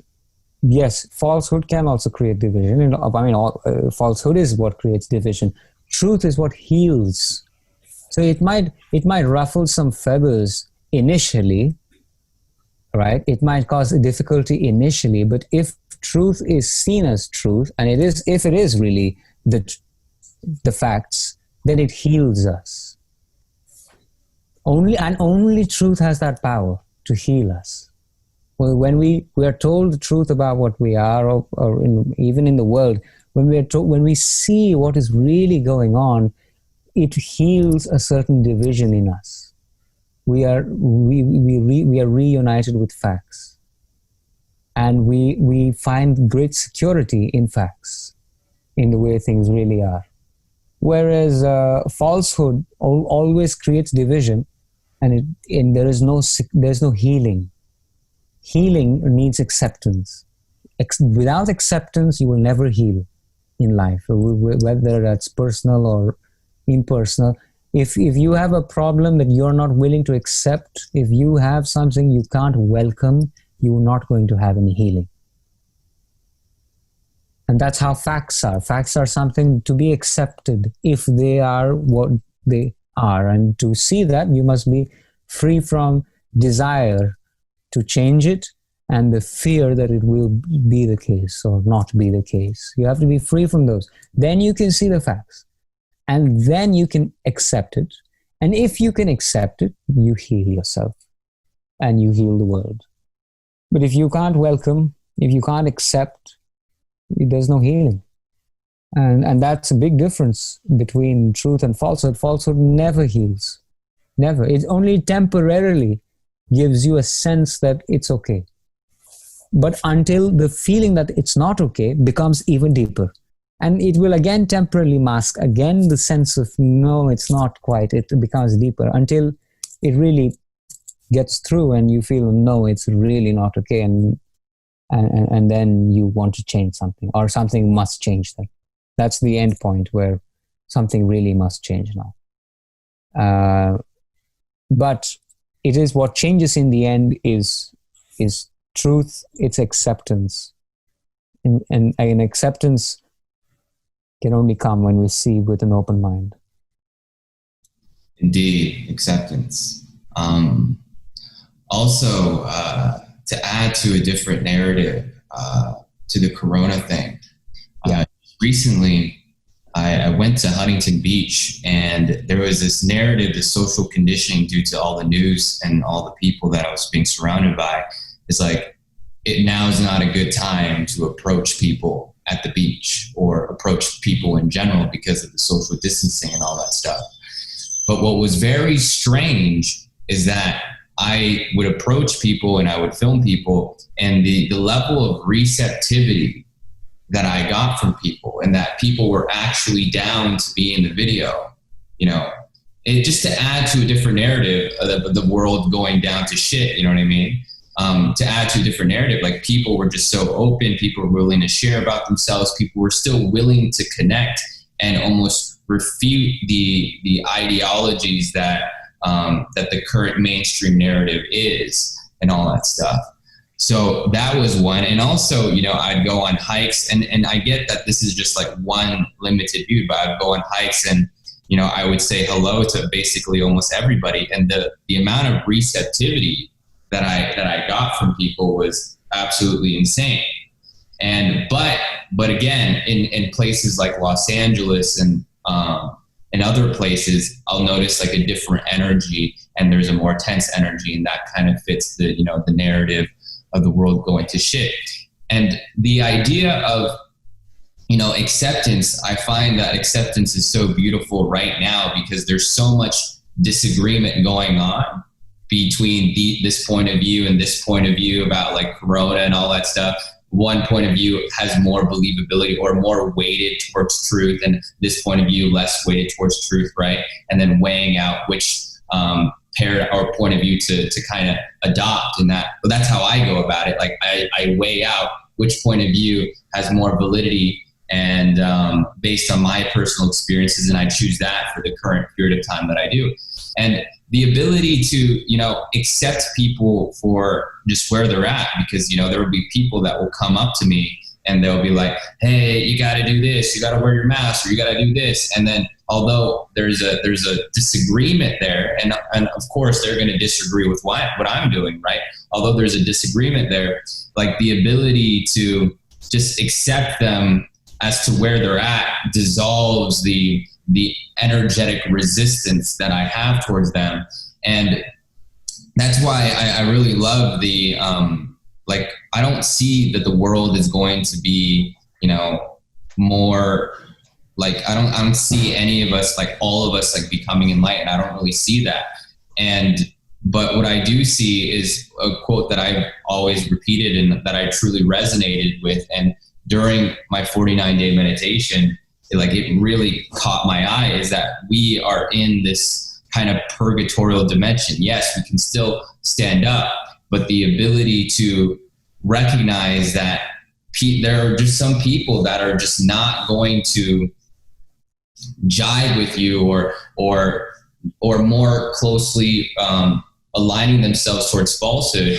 So recognizing and accepting, like, that's where they're at. And the challenge is not necessarily changing them, but the challenge is accepting where they're at. And then also almost you changing yourself in a way where you can, be in a place of love for them in a way. I have found that to be the most propitious in operating when there's so much kind of different sides in this kind of world narrative that we're going on right now.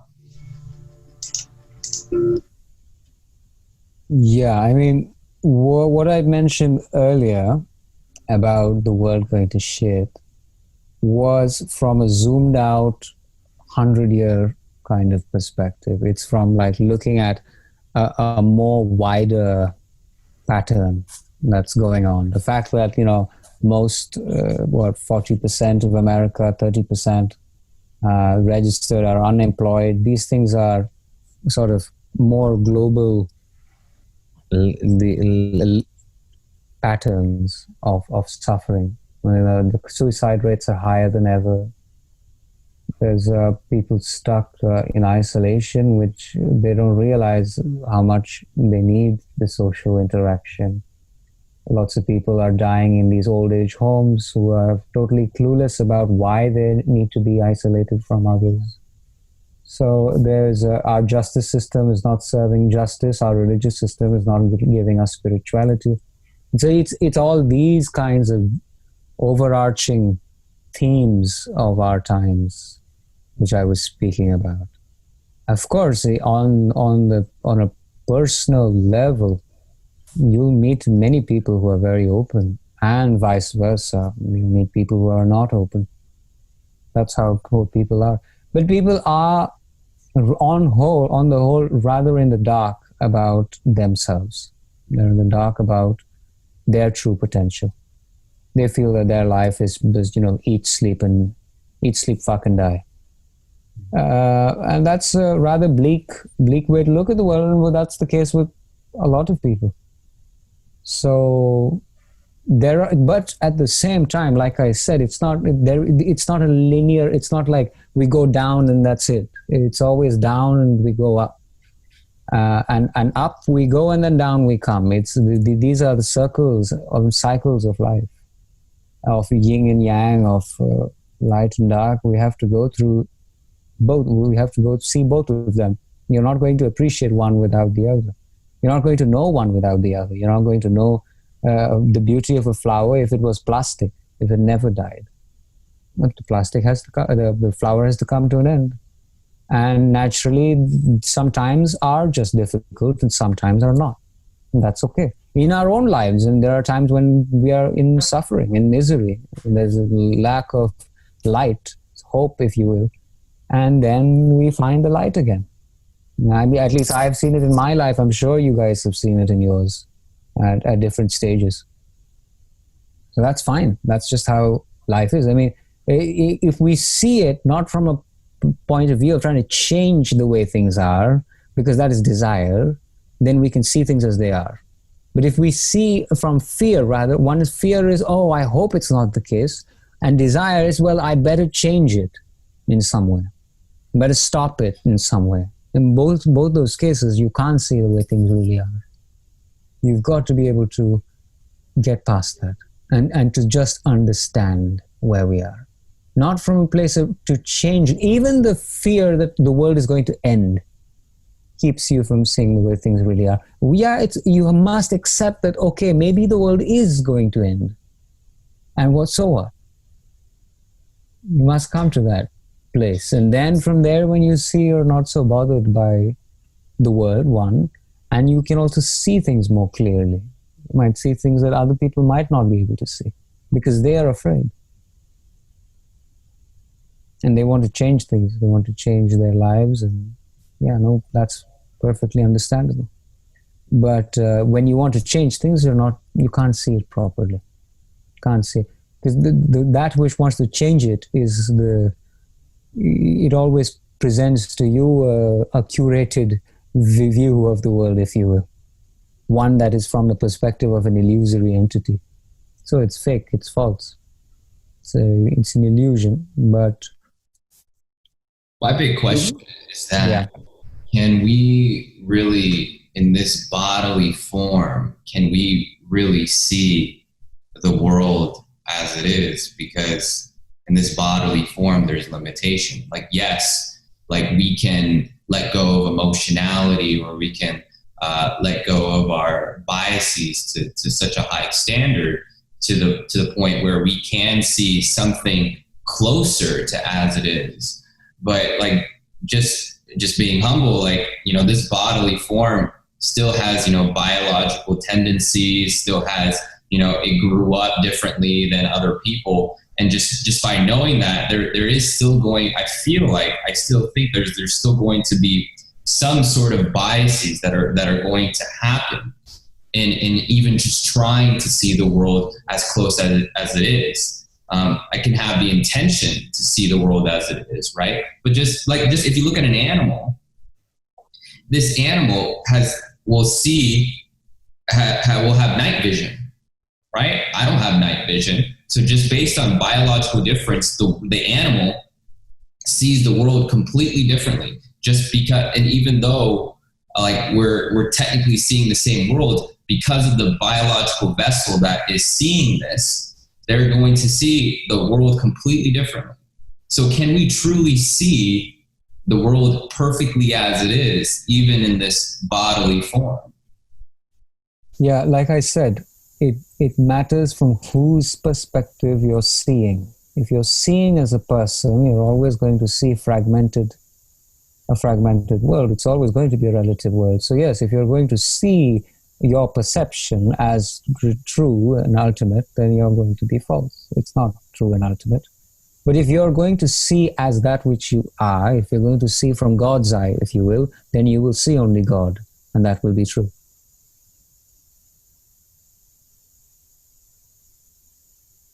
Have you seen from God's eye? Have you not?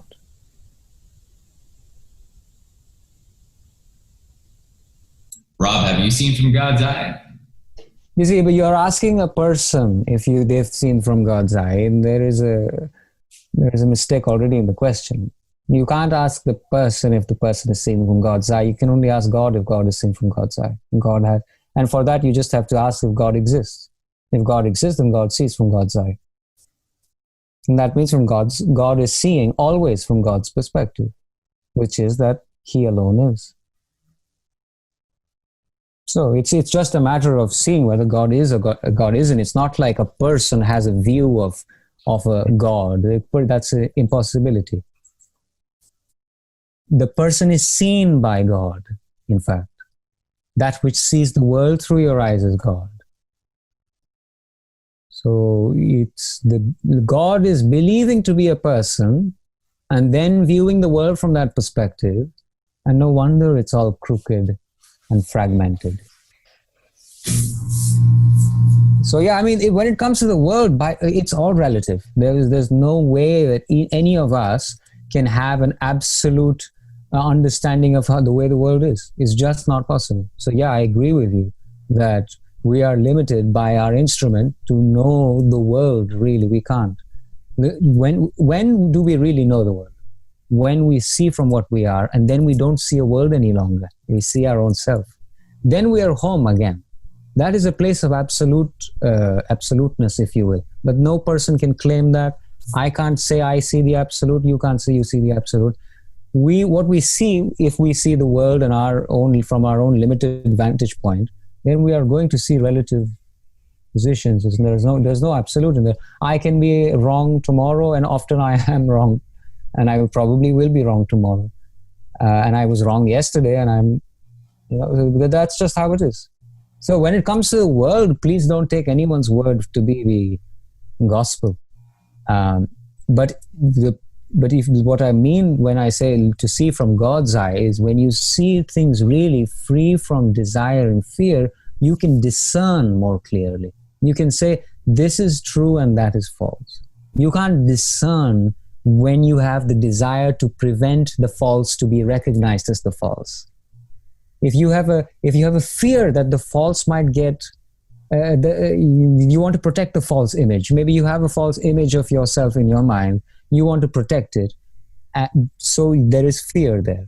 If there is fear there, you can't see this image as the false, as the thing that causes you misery. You are not going to be able to recognize it.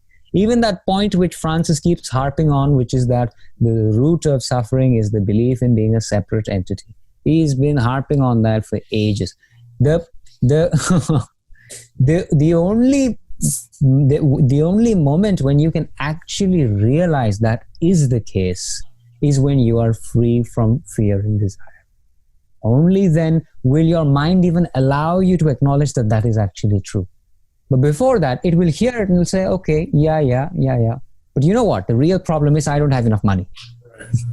Or it will say, oh, you know what, the real problem is Trump is in power, or whatever else. It doesn't keep you, your mind will protect you from being able to see the fact that actually the belief in being separate is the root problem.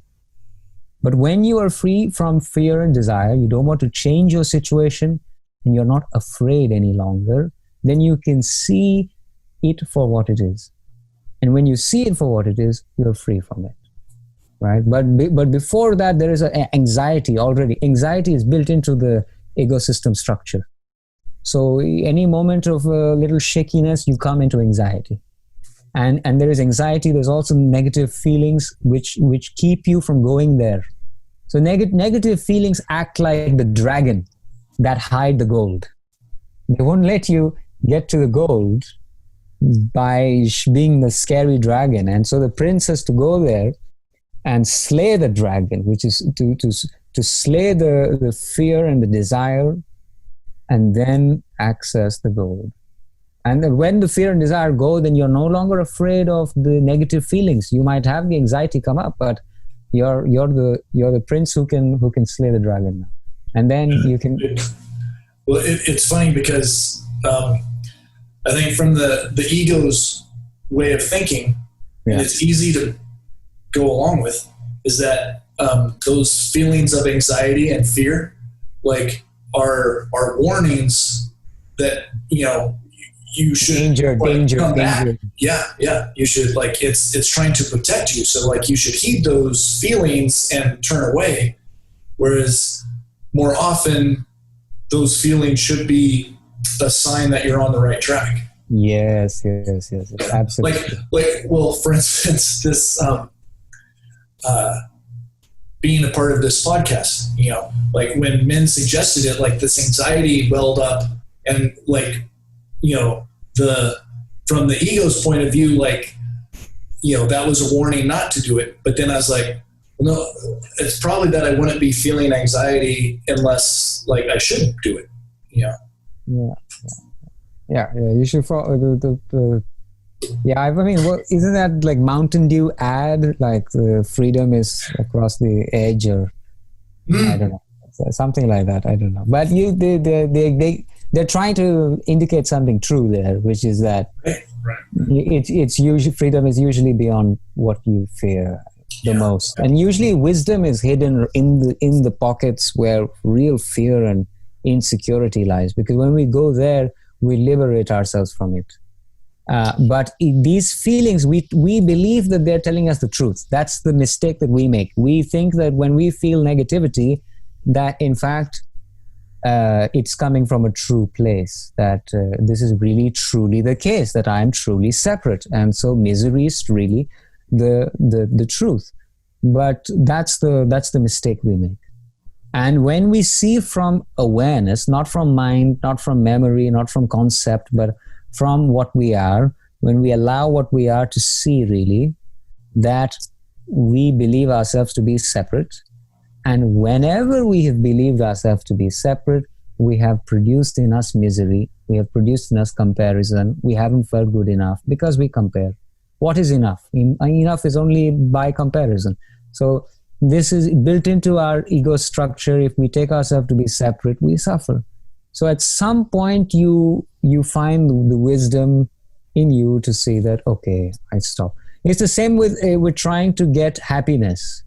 People go by all their lives trying to get one thing after another, thinking happiness is just across the edge, just there, and it promises you. The objects promise you that they will give you happiness, and they scam you, right? It's being scammed in broad daylight that I'm going to give you happiness. We've been scammed by the Nigerian man all the time. It's false. You're not going to. But it only comes when you've failed 1,000,000 times. And some of us, it takes 10 million. Some of us 2 million. Whatever. We all have to go through that, because that certainty will not arise in you until you've exploded fully. You must go out there and really try to find the perfect relationship. See if it satisfies you. Try to find the perfect house, perfect car, perfect job, money, whatever it is, and see if it really frees you from desire.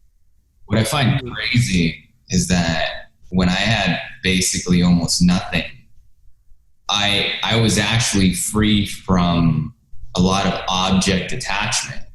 And then all of a sudden, as success started building away, relationships started to come into, all of a sudden, like worldly attachment came again. And I was like, what? I would used to almost look down on people that would be attached to objects. And then now all of a sudden, as success started flowing in, my own attachment started happening. I was like, why? I'm like, why is it so hard to like let go of this attachment to worldly objects? Why am I continuing to think that these worldly objects are going to bring me happiness, even though I got this lesson like 5 years ago, and I'm still relearning the lesson? So it's nuts.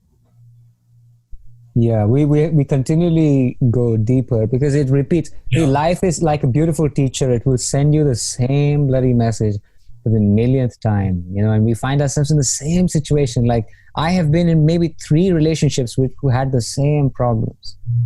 And it was like a sign from life that I'm bringing to the table the same assumptions again and again and finding the same results. And one of those assumptions often in relationships is that your partner will make you happy.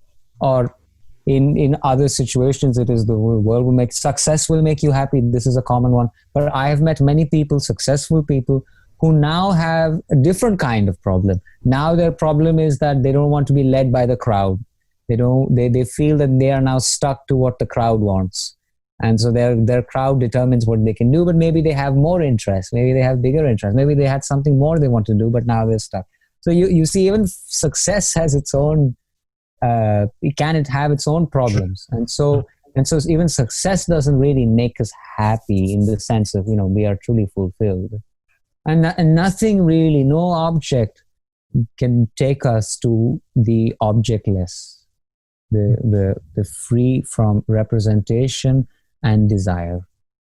And we only arrive there by negating these objects as being the source of happiness and seeing that happiness is when we are free from desire for an object. And you can't bring this about by telling yourself, come on, just free yourself from object. You can't do it like that. You can't to teach yourself, like wag your finger at yourself and say, just get rid of objects. It must come from awareness, understanding, and then release. But and if you are coming back to it, that means understanding is not complete. That awareness of the situation there is still some dark spots that continue to hide in the dark and continue to function.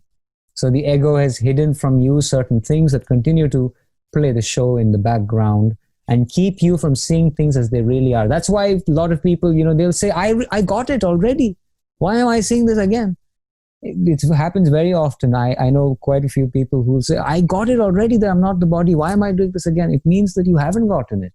But you believe that you have gotten it because it is convenient for your ego structure right now. It won't allow you to see that you haven't gotten it.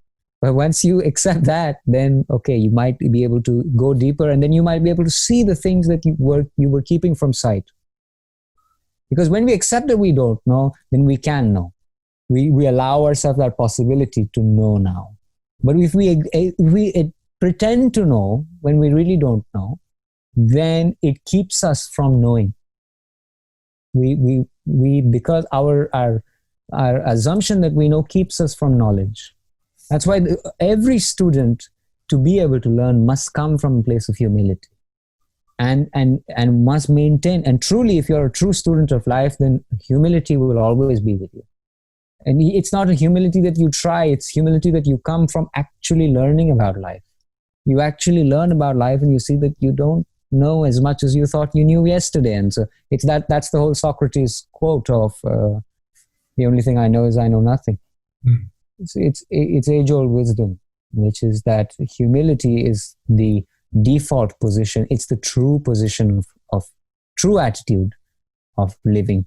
And that's the quality of the best student and the best teacher. And they are one and the same. They both have deep humility. Yeah. It's a sign of a sign of a truly knowledgeable person is when they're humble. That humbleness only, either there is false humbleness, which I'm not referring to. I mean true humility. It only comes once you've explored things deep enough. And when you explore things very deeply, not superficially, because we are very quick to claim knowledge. Oh, I learned 2 + 2 is 4, and now I feel like bloody Einstein. But if you learn a little more, you'll see, oh, bloody hell, we don't even know what 1 is. Ooh, And so the more you learn, the more you realize you don't know. And in fact, you can begin negating everything you know, the more you learn. And the whole teaching, that's how it functions. It negates everything you think you know until you're left in your vacancy, in your absence, in your openness. Okay, so to speak about humility, I feel like the biggest thing was the 49-day meditation, because I thought I was going to experience like some kind of glimpse or be totally full in my realization of what truly is, and I thought I was actually going to get some kind of advantage. But what actually happened, the 49-day meditation made me realize that of how unhappy I was. It made me recognize that, oh shoot, it actually made me recognize how far I was from the truth, in a sense. Like, because, there would be like little things about, a space of thoughtlessness, or spaces of deep peace, or, although awareness itself is always here, there's these little benchmark spiritual progressions that sometimes I take into account, like thoughtlessness or being in a space of peace. I recognized how much I was not in peace, or how much there were so many thoughts that were occurring. And I wasn't able to silence the mind. Even 49 days straight, I was only able to silence the mind for maybe like 10, 20, 30 max seconds, like no longer than that. And then dude, then another thought appeared.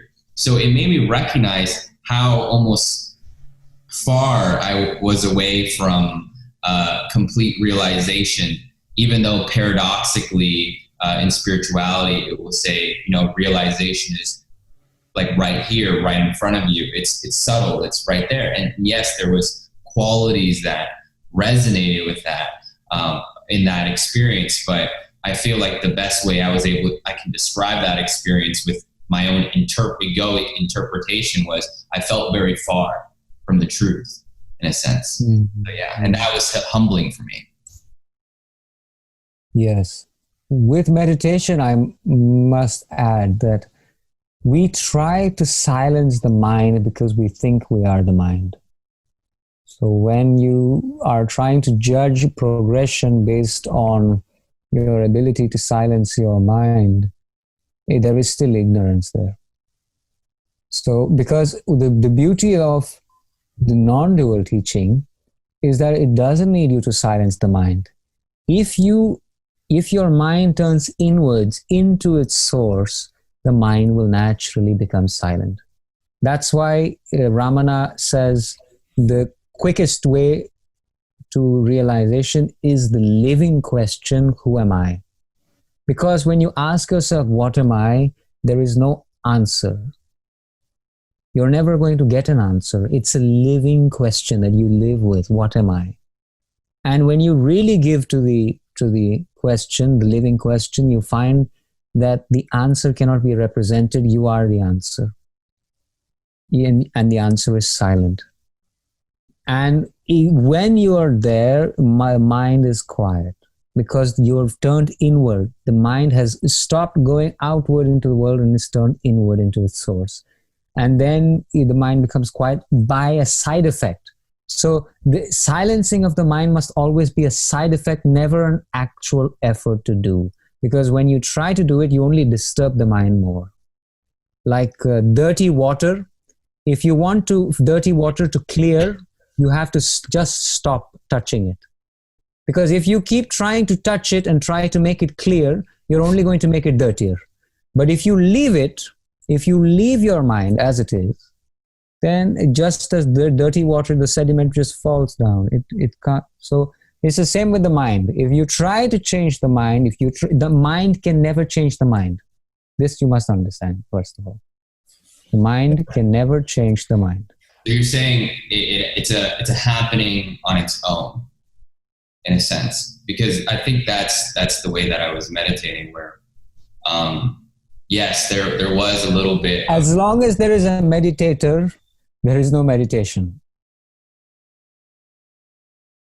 Definitely, yeah. There is no what we are doesn't meditate, or it is already meditating. No, what we are is meditation.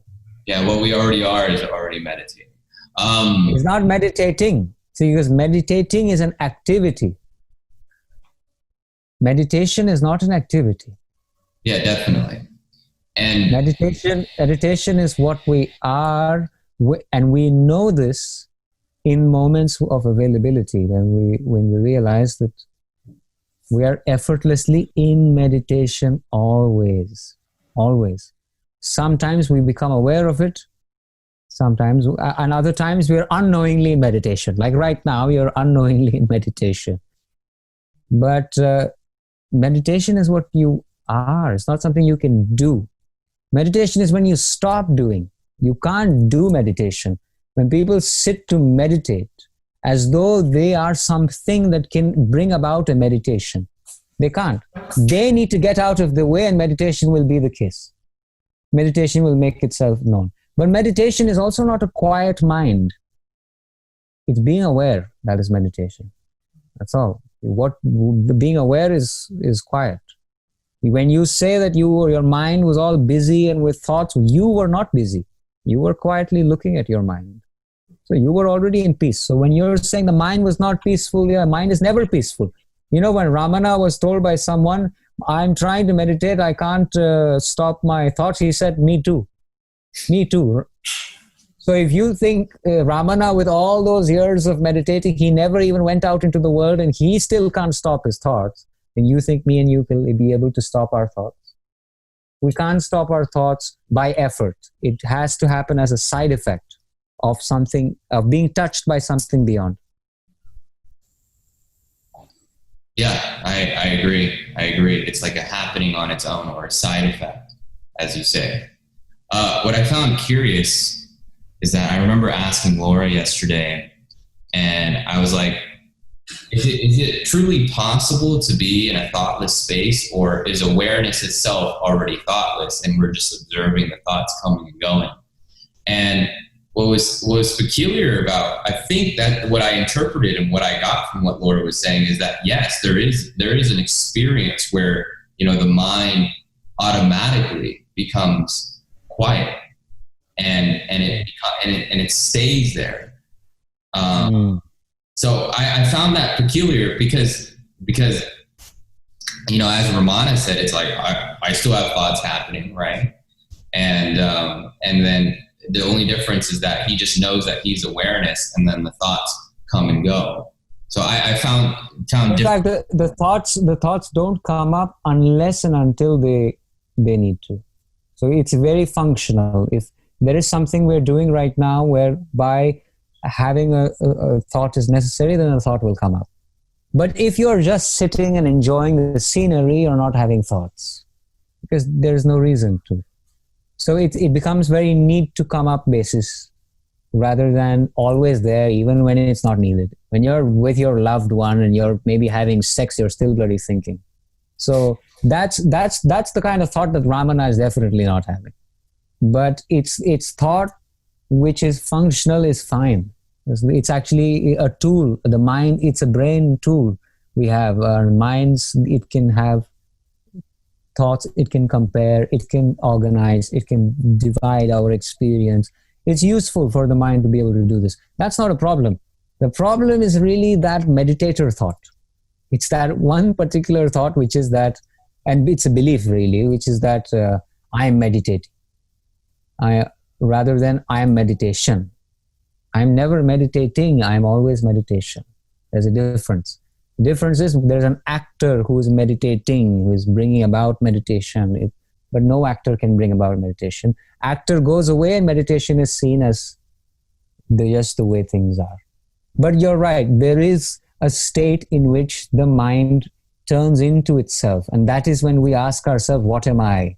When you're really taken by that question, not just on an intellectual level, but where whole body, mind, energy is turning inwards to know what you are, then your mind becomes totally inward concentrated. It's like what Rob was saying when he was saying that I was in a void almost. The world disappeared. When you know how when you're with your loved one, you say the whole world disappears when I'm with you. That's how it will be. When you go within, the world goes away. The world goes away. You can't go within and have the world there with you. Because to go within is to leave the body and leave the mind, leave the world. The body, mind, world all appear in the same space. You are going now beyond it. So you're going into a timeless eternity. There you will not even register it as an experience. It will not be an experience. It will not be something you can say I had also. That is what is called samadhi in Sanskrit lingo. Samadhi is you've turned inward totally. The mind has turned inward to its source. Usually our mind is outwardly focused, as in it's always intentional in character. It's a phone, it's a thought, it's a thing, it's that thing, it's this thing. But when you no longer are interested in things, but in the source from which I comes, where does I come from? You become curious about that. And you must be taken by this, really. It cannot be bought about. The interest arises in you that you are seeking to know where the I comes from, and you follow it very silently. And then you are left in this space of emptiness or nothingness or non-representation, or your absence. You are absent from there. Because what our presence we consider is our thoughts. That verbal self we consider ourselves to be. So only our absence is true presence. Only our absence is true presence. We must get out, then we see that presence is. But as long as our verbal self is there, we are ignorant of our silence, of the silence, that is. No one can claim silence. That's the beauty. You can claim words. I can say I'm the speaker of these words, but silence you can't claim. And yes, so when you are drawn into silence, when you're drawn into the self, and I mean drawn into, it's not something inside your head or inside your body or somewhere. It's nowhere. It's where it's with what you are. So it's rather dropping away from all the objects and stopping your interest in the object. The objects no longer interest you. What interests you is what the I is. Not what I am follows, but what I am is. This becomes more interesting to you than I am fat, I'm thin, I'm stupid, my mind is this, my mind is that. It's rather, what is the mind? What is the source of the mind? What is I am? So that is a different kind of inquiry altogether. We can't speak about that. But that is where speaking stops. And you must go there yourself. Yes. So there you're totally silent. And when you say awareness has no thoughts or awareness is thoughtless, awareness is nothing but awareness. Awareness is not an object to have certain properties of having something, not having. It is just awareness is awareness. Awareness is what sees, what knows, what is. Not a thing, not an object. You can never objectify it. You can never know it as being this or that or black or blue or yellow or fat or ugly. It's none of that. It's just awareness. Is awareness. Well, what about like that our true nature is love and peace and joy and happiness? Like aren't those like attributes of awareness? Those are not qualities had by an object. Those are not objective qualities like color, shape, size, love. These are all. No. So what I mean, yes, of course, awareness does have some qualities rather than a property. Property is something an object has. It has the property of being tall, big, yeah. But a quality, and awareness does have certain qualities. This is why you have 99 names of God in Islam. There are 99 qualities of benevolence, generosity, love, openness, peace, silence. They're all various ways of saying the same. It's pointing to the same thing, which is not a thing. Yeah. Not an object, I mean, not something that is limited. Because nothing limited can have those qualities. To the extent that we are in communion with the source of our being, we also have those qualities of Christ, which is of forgiveness, true forgiveness. The ego doesn't forgive. Right. But when we are in communion with the Father, then we can forgive because we know that they do not know better, right? So it comes from a deeper place. The generosity comes from a deeper place. It comes from our heart. It doesn't come from our thinking, egoic mind self that we usually identify with. That thing does not have this quality. It can discover that quality in itself if it's in communion with the source of that quality, which is awareness. So awareness, yes, I mean, those are the qualities, if you will, which we can attribute, but language is always, it's a poor approximation. It's indicative, but not truly, we have to go to the experience. That is much more direct and clear. When we go to the experience, like the experience of true relaxation, we find this sense of peace. And that peace is not the peace of the mind. That peace is, if you will, the body-mind is permeated by the peace of the self. The peace of the self. That is what is truly at peace. It is always at peace. The mind is a functionary device, an instrument, if you will, which is always disturbed and wants to go in the world. There's nothing wrong with that. The problem arises when there is that one particular belief, which is that the mind is the source of reality. The mind is separate from God. The mind stands as an independent reality. It's not even that the mind or the ego doesn't exist. The problem is the ego thinks it's independent of God. The ego is, in the end, it's just a thought and feeling. It's just a sensation and a thought, but it takes itself to be an independent entity in itself, separate from the creator, if you will. And that is why, that is the meaning of the oneness of God, or the blasphemy, which is to say that there are many gods. It's blasphemous to say there are many gods, because we normally live our lives as though there are many gods. And our main god is our ego and our body. This is what we're worshipping all day and night. How you eaten properly, body. So we are always in worship of the body. And we take our ego to be God, in one sense. We take it to, by God I mean reality. We give it some substance. We take it to be real. We think it is some real entity, and that is what that's the esoteric meaning of the blasphemy of saying that there are many gods.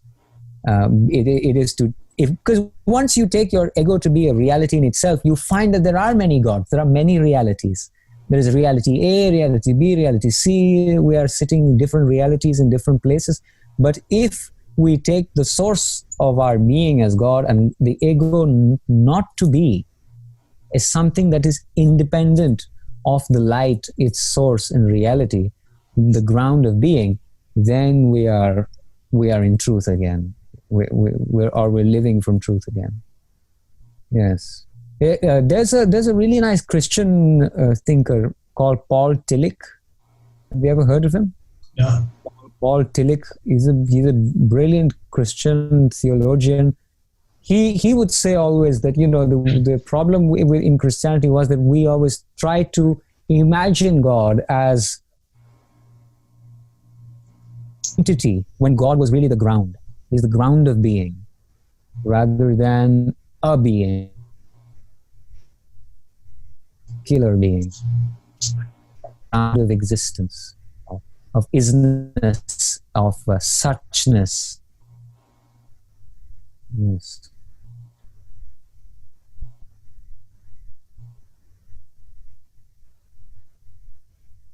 be in communion with that isness is to not be anymore as a person, as a man or woman. And there we find being in living being knowledge. Rather than having knowledge, we are being knowledge. So it's the ground of our existence, in the silence of our heart, the source of the heart. These are all beautiful ways of really indicating that silence, which is at the core of our experience. Yes. And all the price, another thing, the ego wants to have its cake and eat it too. It wants to maintain its egoic structure, patterns, and the desire, and eating. It wants to eat KFC and cake, and wants to be, have a six-pack. It wants to not give up. It doesn't want to give up on the thing that will prevent it from what it wants. If you can't have your pizza and still have your six-pack, you must decide. You can either have this sense of me as some body, mind entity, separate, independent, or you can have freedom and happiness. But you can't have both.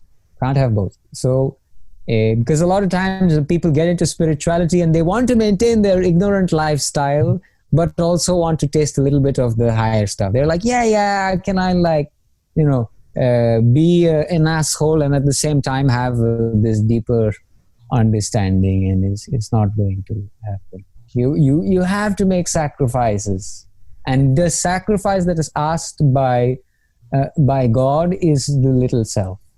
But I'm using the word God, but you can use whatever is comfortable for you. The self or reality, whatever it is, the sacrifice is to sacrifice concern for our limited self, because we see that we are much more than that. We have become so attracted, fascinated by this little entity that we give our soul, becomes the object of our soul fascination. We are so obsessed by it. Every thought it has, we take to be, a beautiful thought. Oh, how original, and how but it's nonsense. And but when we let go of our fascination, often we find that beautiful thoughts come to us because they come from spontaneity rather than from memory. Not a regurgitation, but a creative insight. And that we can have many, many of, because we are the source of creativity. So it's only natural that we create something beautiful. But to create, we must let go of the past and be in open, empty receptivity. In pure, empty. If you've tried to ever write a poem, you know that you can't write a poem while you're thinking about your day yesterday. You must be open once more, and be open to the womb of this moment, the silence of this moment, and out of that emerges the beautiful poetry. Yes. And that's why no artist can claim that he's the author of the poem, really. He is the architect. He gives it a form, but the inspiration and the word, it comes from beyond.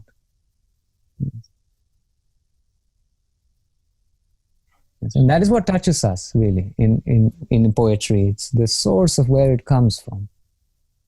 Yes. Which is the silence. And it takes us back to silence. Yes. It's funny, because when an artist honestly, says that, that they're not really the author of what they did, it's incredibly humble, if they're saying that honestly. But man, when the audience is in ignorance, it sounds so egotistical to say that, it sounds like the ultimate false humility of I'm such a great artist that like it has to have come from God, you know. Oh wow, yeah. I mean, I didn't think of that. Yeah. No, but I see it now. Yes. Yeah. I've had that experience. You know, now it makes sense because I remember saying to someone that, and they responded exactly like that. Like, Yeah. oh yeah, of course, yeah. Came from beyond. Right. Yeah. Yeah. Yeah. It's funny. Like, well, I mean, I guess it makes sense because like the ego is going to interpret everything from its point of view, coming from ego. So yeah, exactly. Because it lives in separation. It lives in many godness, many realityness. So it's always looking at some other reality rather than the one reality that is bringing creativity to both of us. Right. So for that, we have to let go of us as being the source of our thought. We have to let go of the idea of being a thinker, really, a separate thinker of our thoughts. Yeah. But rather something more altogether. Something more. Even being a thinker is very limited. In the end, we find that it's just a concept. It's a concept we have about being a thinker. But we have thoughts, and we attribute one thought as the source of the other thoughts. And that's one thought is the thinker thought. It's the I am the thinker thought. And we take that to be the source of all the other thoughts, and we take that to be what we really are. And so we are living in a fractioned, separated and insecure foundation, never satisfied, never feeling like enough because it's not. Right. Never feeling like we are truthful because it's a lie that we live, as in inauthentically. So that's the foundation. The more we come to see the ego mind structure clearly, the more we are free from its grasp, really. But the less we see, the more identified with it we are.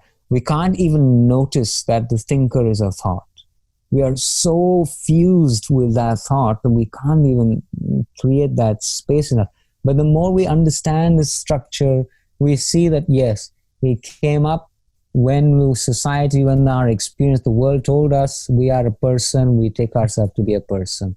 Then we formed a representation. Then we tried to be a good enough we tried to be good enough, so we had to act out this representation. This representation led us to comparison, to judgment. So we are always qualifying, we're always comparing with ourselves. Our whole memory supports this representation. So all these different aspects we must become clear about, and then it loses its power because its power is on our ignorance of its underlying structure. With the less we know about how the ego functions, the more we are under its grasp. But the more we come to see that this impulse in us to identify with a limited perception, thought, feeling as being me, really end all be all, the more we are able to let go of it in awareness, in noticing. So never think that when you notice that that you have for a moment given into ignorance, that it's a bad thing, that it's not to be judged, it's to be looked at with the eyes of love and acceptance. And then because you're in that moment, you are already in awakeness. You're awake because you recognize that, see, there it is again. But never take yourself to be ignorant, because nobody is ignorant. Because to say that I'm ignorant or another is ignorant is to be in ignorance. We are divine. Yeah. And so we must the more we realize that we are divine, the more divinity flows from us. The more we keep saying to ourselves that we are a sinner, the more sin we find in ourselves. So we must affirm our beauty and the beauty of God, really. We can't even claim it. But this beauty, we must affirm that. And then we find it to be manifest. The more we find ourselves. We must allow ourselves to realize that we are divine in nature. We come from divinity. We return to divinity. We are divinity. So there is no reason to feel that you're little separate me. It is quite possible that once in a while you descend into ignorance, or you choose ignorance, or you play out ignorance, but that doesn't make you ignorant. It just means you have, for the time being, chosen to act out an ignorant belief. But the moment you see it again, you're in your real nature as pure light presence. Then, so like this, no need of taking yourself to be limited in any way. Don't give it any power, really, because when you don't give it any attention, power, interest, it just fizzles away like that. Fizzles away, and then so you can gain the kingdom of heaven. But for that, you have to let go of the little me, because that's the sacrifice to be made. Whereas people want to maintain their little me egoic structure and also want the kingdom of heaven. I also want the full happiness, but also I will keep this. So I'll eat full cake, and I want to be, six pack. Or you find this in so many examples. I want to learn, but I also don't want to read anything. Or I want to learn, but I will remain closed. I want grace of God, but I will close my eyes. And that is how we are. Grace is always there for us. It's in overflow, oversupply. But we close our eyes and we say, "Where are you, grace? Where are you, God?" So, but we just simply have to open our eyes. And that is letting go of the little me. The little me is the closure on our eyes. But the more we let go of this belief, then we find that indeed God alone is. And when from God's perspective, from God's perspective, you don't see the world as the world. From God's perspective, you see only God. You see everything to be in God, sustained in God, and ultimately destroyed in God, and again emerging in God. So you see God alone is the real reality, substance, substratum of everything. You no longer see a world. So when we have to see a world, we have to see it from a fragmented point of view. And therefore, we can never have an absolute view of the world, really, because there is no absolute view. We each see from our own fragmented point of view. And we play the game, rather. But see, we never have to worry now. We never have to feel this fear, because we have access, if you will, to the insight of God's view, which is that God alone is. We have that insight. So there's nothing to fear. You only have to fear when there's more than one, because then you have something else to be afraid of, something else that might influence you, break you, or turn you, or do something to you. But if you see that there's only you here, then the fear dissipates. There's nothing to be afraid of. Who am I afraid of? My own self. I'm quite silly, isn't it? Why should I be afraid of myself? So that dissipates there. And desire dissipates when you see very clearly that where it comes from. It comes from feeling to be a fragment. Because when you are feeling to be a fragment, there's a sense of lack. There's a sense of lack which needs to be filled up. It's longing for something. It's fullness again. We know our fullness very naturally, intimately. We lose touch with it. And when we believe to be separate, and we feel a sense of lack. With this lack comes desire. And with desire, you're back in the world trying to get things. But when you see that that's a failed attempt, I'm never going to find it, and see very clearly that desire comes from lack, and lack comes from belief in being separate, then you're free from desire. So all these things must be seen very clearly and understood deeply in oneself. And then the old habit patterns, they will slowly just leave you, because you're not fueling them anymore. Right? And once you fuel it, also it continues. It's like one cigarette and you want another cigarette. One desire, you fulfill another desire you want to fulfill. But once you can see where desire comes from very clearly, it's all seen clearly, then the desire loses its potency. Mm-hmm. In the light of awareness, it loses its potency. But in ignorance, it's very, very powerful. Especially some desires in particular, like the lust and greed is a common one. Like, those 7 deadly sins. Yeah.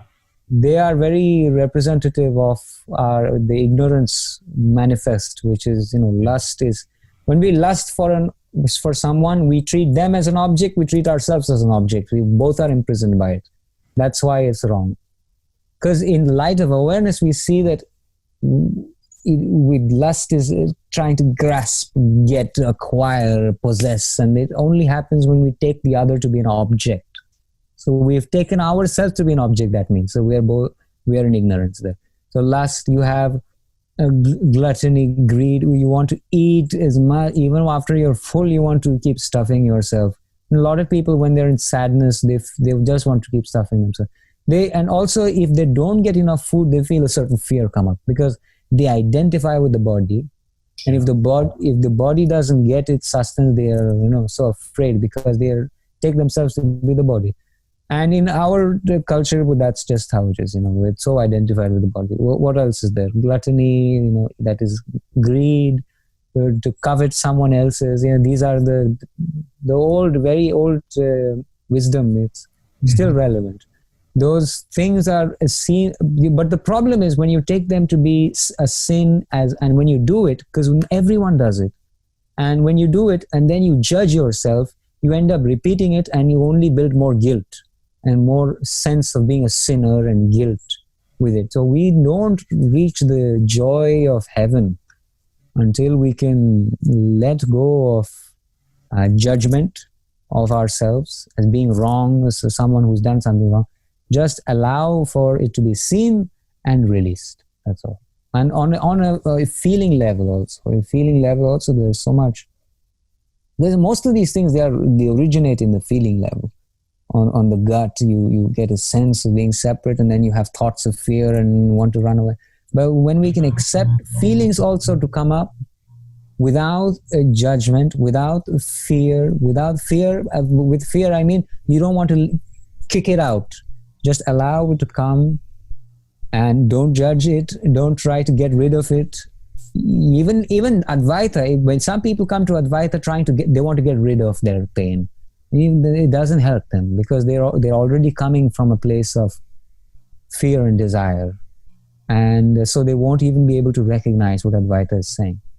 So when we allow for these sensations to be seen and seen simply as sensations, then they lose their power. They just dissipate like smoke or something. They just dissipate. And when they dissipate, the beliefs also are not fueled by the inner energy. And we find ourselves in vigilance then. There's a vigilance within that is not going to be fooled or lulled into sleep by the ego mind thought. Because when we become fascinated with ego mind, we fall asleep. Inwardly, we fall asleep to our true self, and we become attached with our false self. So the more we see that a false self is being false from a place of true seeing, which is the place of what we are, of vigilance, of alertness, then we notice the desire come up before it even comes up. Then we can choose not to engage with it. You see, because the way to stop, by the time you have a really fully formed desire in you, it's often too late to stop it really. And suppression doesn't work. So already it's too late. So you have to then act out that desire, that's fine. But again, you notice this whole game again and again until you can notice the desire come up before it even, you can see it building up, and then you can choose, do I want to give into it or do I know better? And there will come a moment when you will know better, naturally, without effort. You will know better and you will say, I'm not going to give in. And then it becomes effortless to drop away our repetitive patterns of fear, of resistance to life, this kind of thing. And then we find more and more, we are free from worries more and more. We are free from desire, less and less desire we have. And that's the less desire we have, the more happy we are. Because the total absence of desire is pure happiness. Because we don't want anything. We are totally fulfilled. Right? But when we want something, we are empty, we are a little bit lacking. So it's like that. But even if you have a desire and in your fullness, it is no longer a desire that needs to happen. When you might, for example, wish that my YouTube channel is so famous or whatever else it is, that we have desire. But if it is for the whole and out of the whole, that out of our fullness, it is for the fullness, we don't we make it seen. This desire comes up in impersonal desire, and it doesn't matter if it comes to be or doesn't come to be. We leave it to God. We say to ourselves, God, this is perhaps what I want, but you do the rest. And he does the rest. If we don't resist it, if we simply don't ask for what we don't want, God will give us what we want. He always does. That's the beauty of it. But all the time we are asking for what we don't want by fearing for the worst and by coming from a place of fear and desire, which are rooted in ignorance. That's why that's why poor people remain poor with no way out of it. And, miserable people remain miserable with no way out of it. They're always asking for the very thing that they don't want. Yes, but so the more we can allow on the feeling level, we can see that it's leaving us. It's very simple. Just to remain welcoming in your openness, then it will just lose its potency and you'll be more calm and there's not much to say then. Yeah.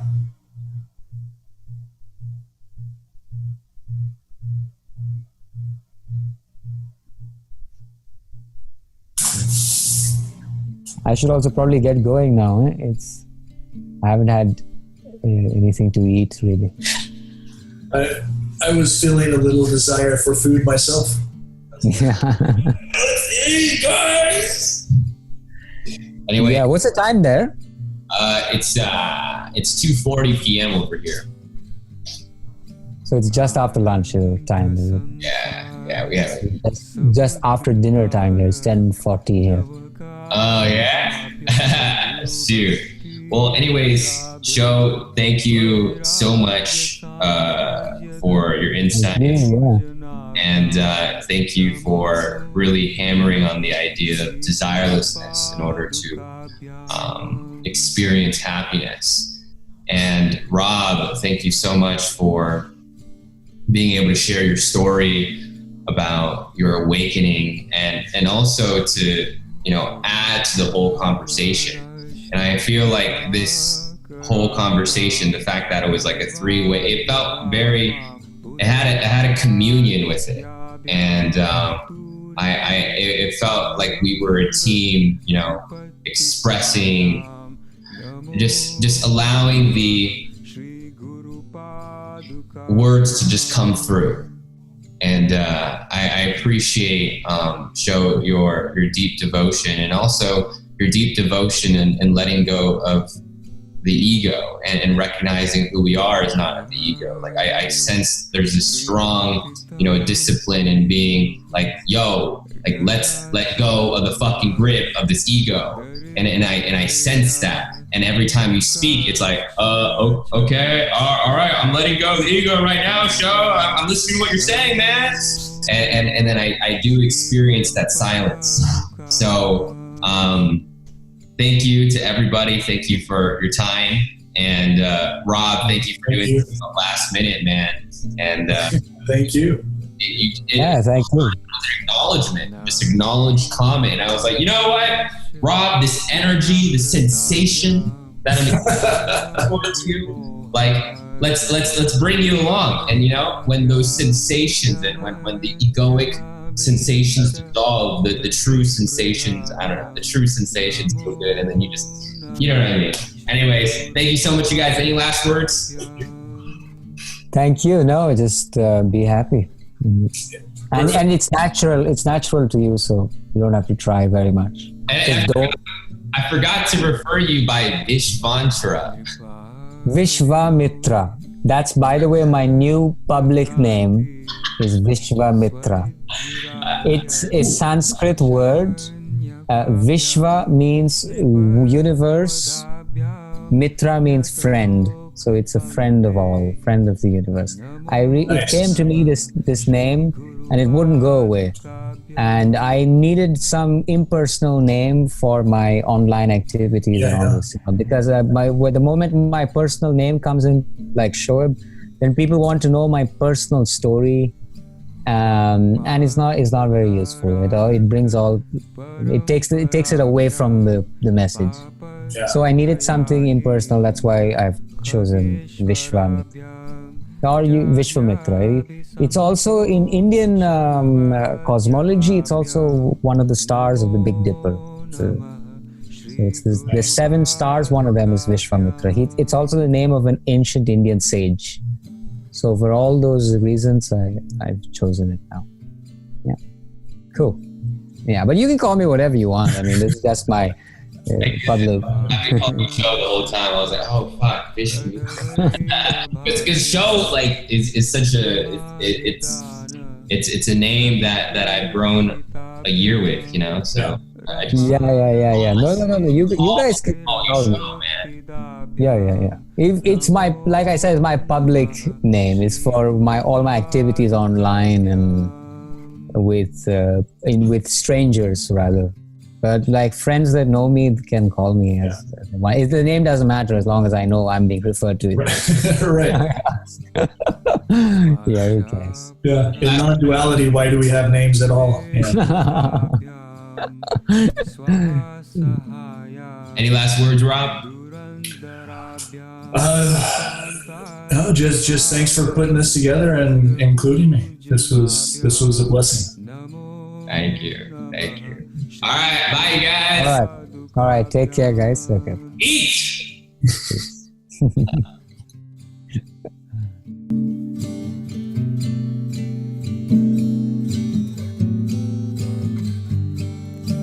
कामादि सर्प भृजगारुदाभ्यां विवेक वैराग्य निधि प्रदाभ्यां बोध प्रदाभ्यां धृतमोक्षदाभ्यां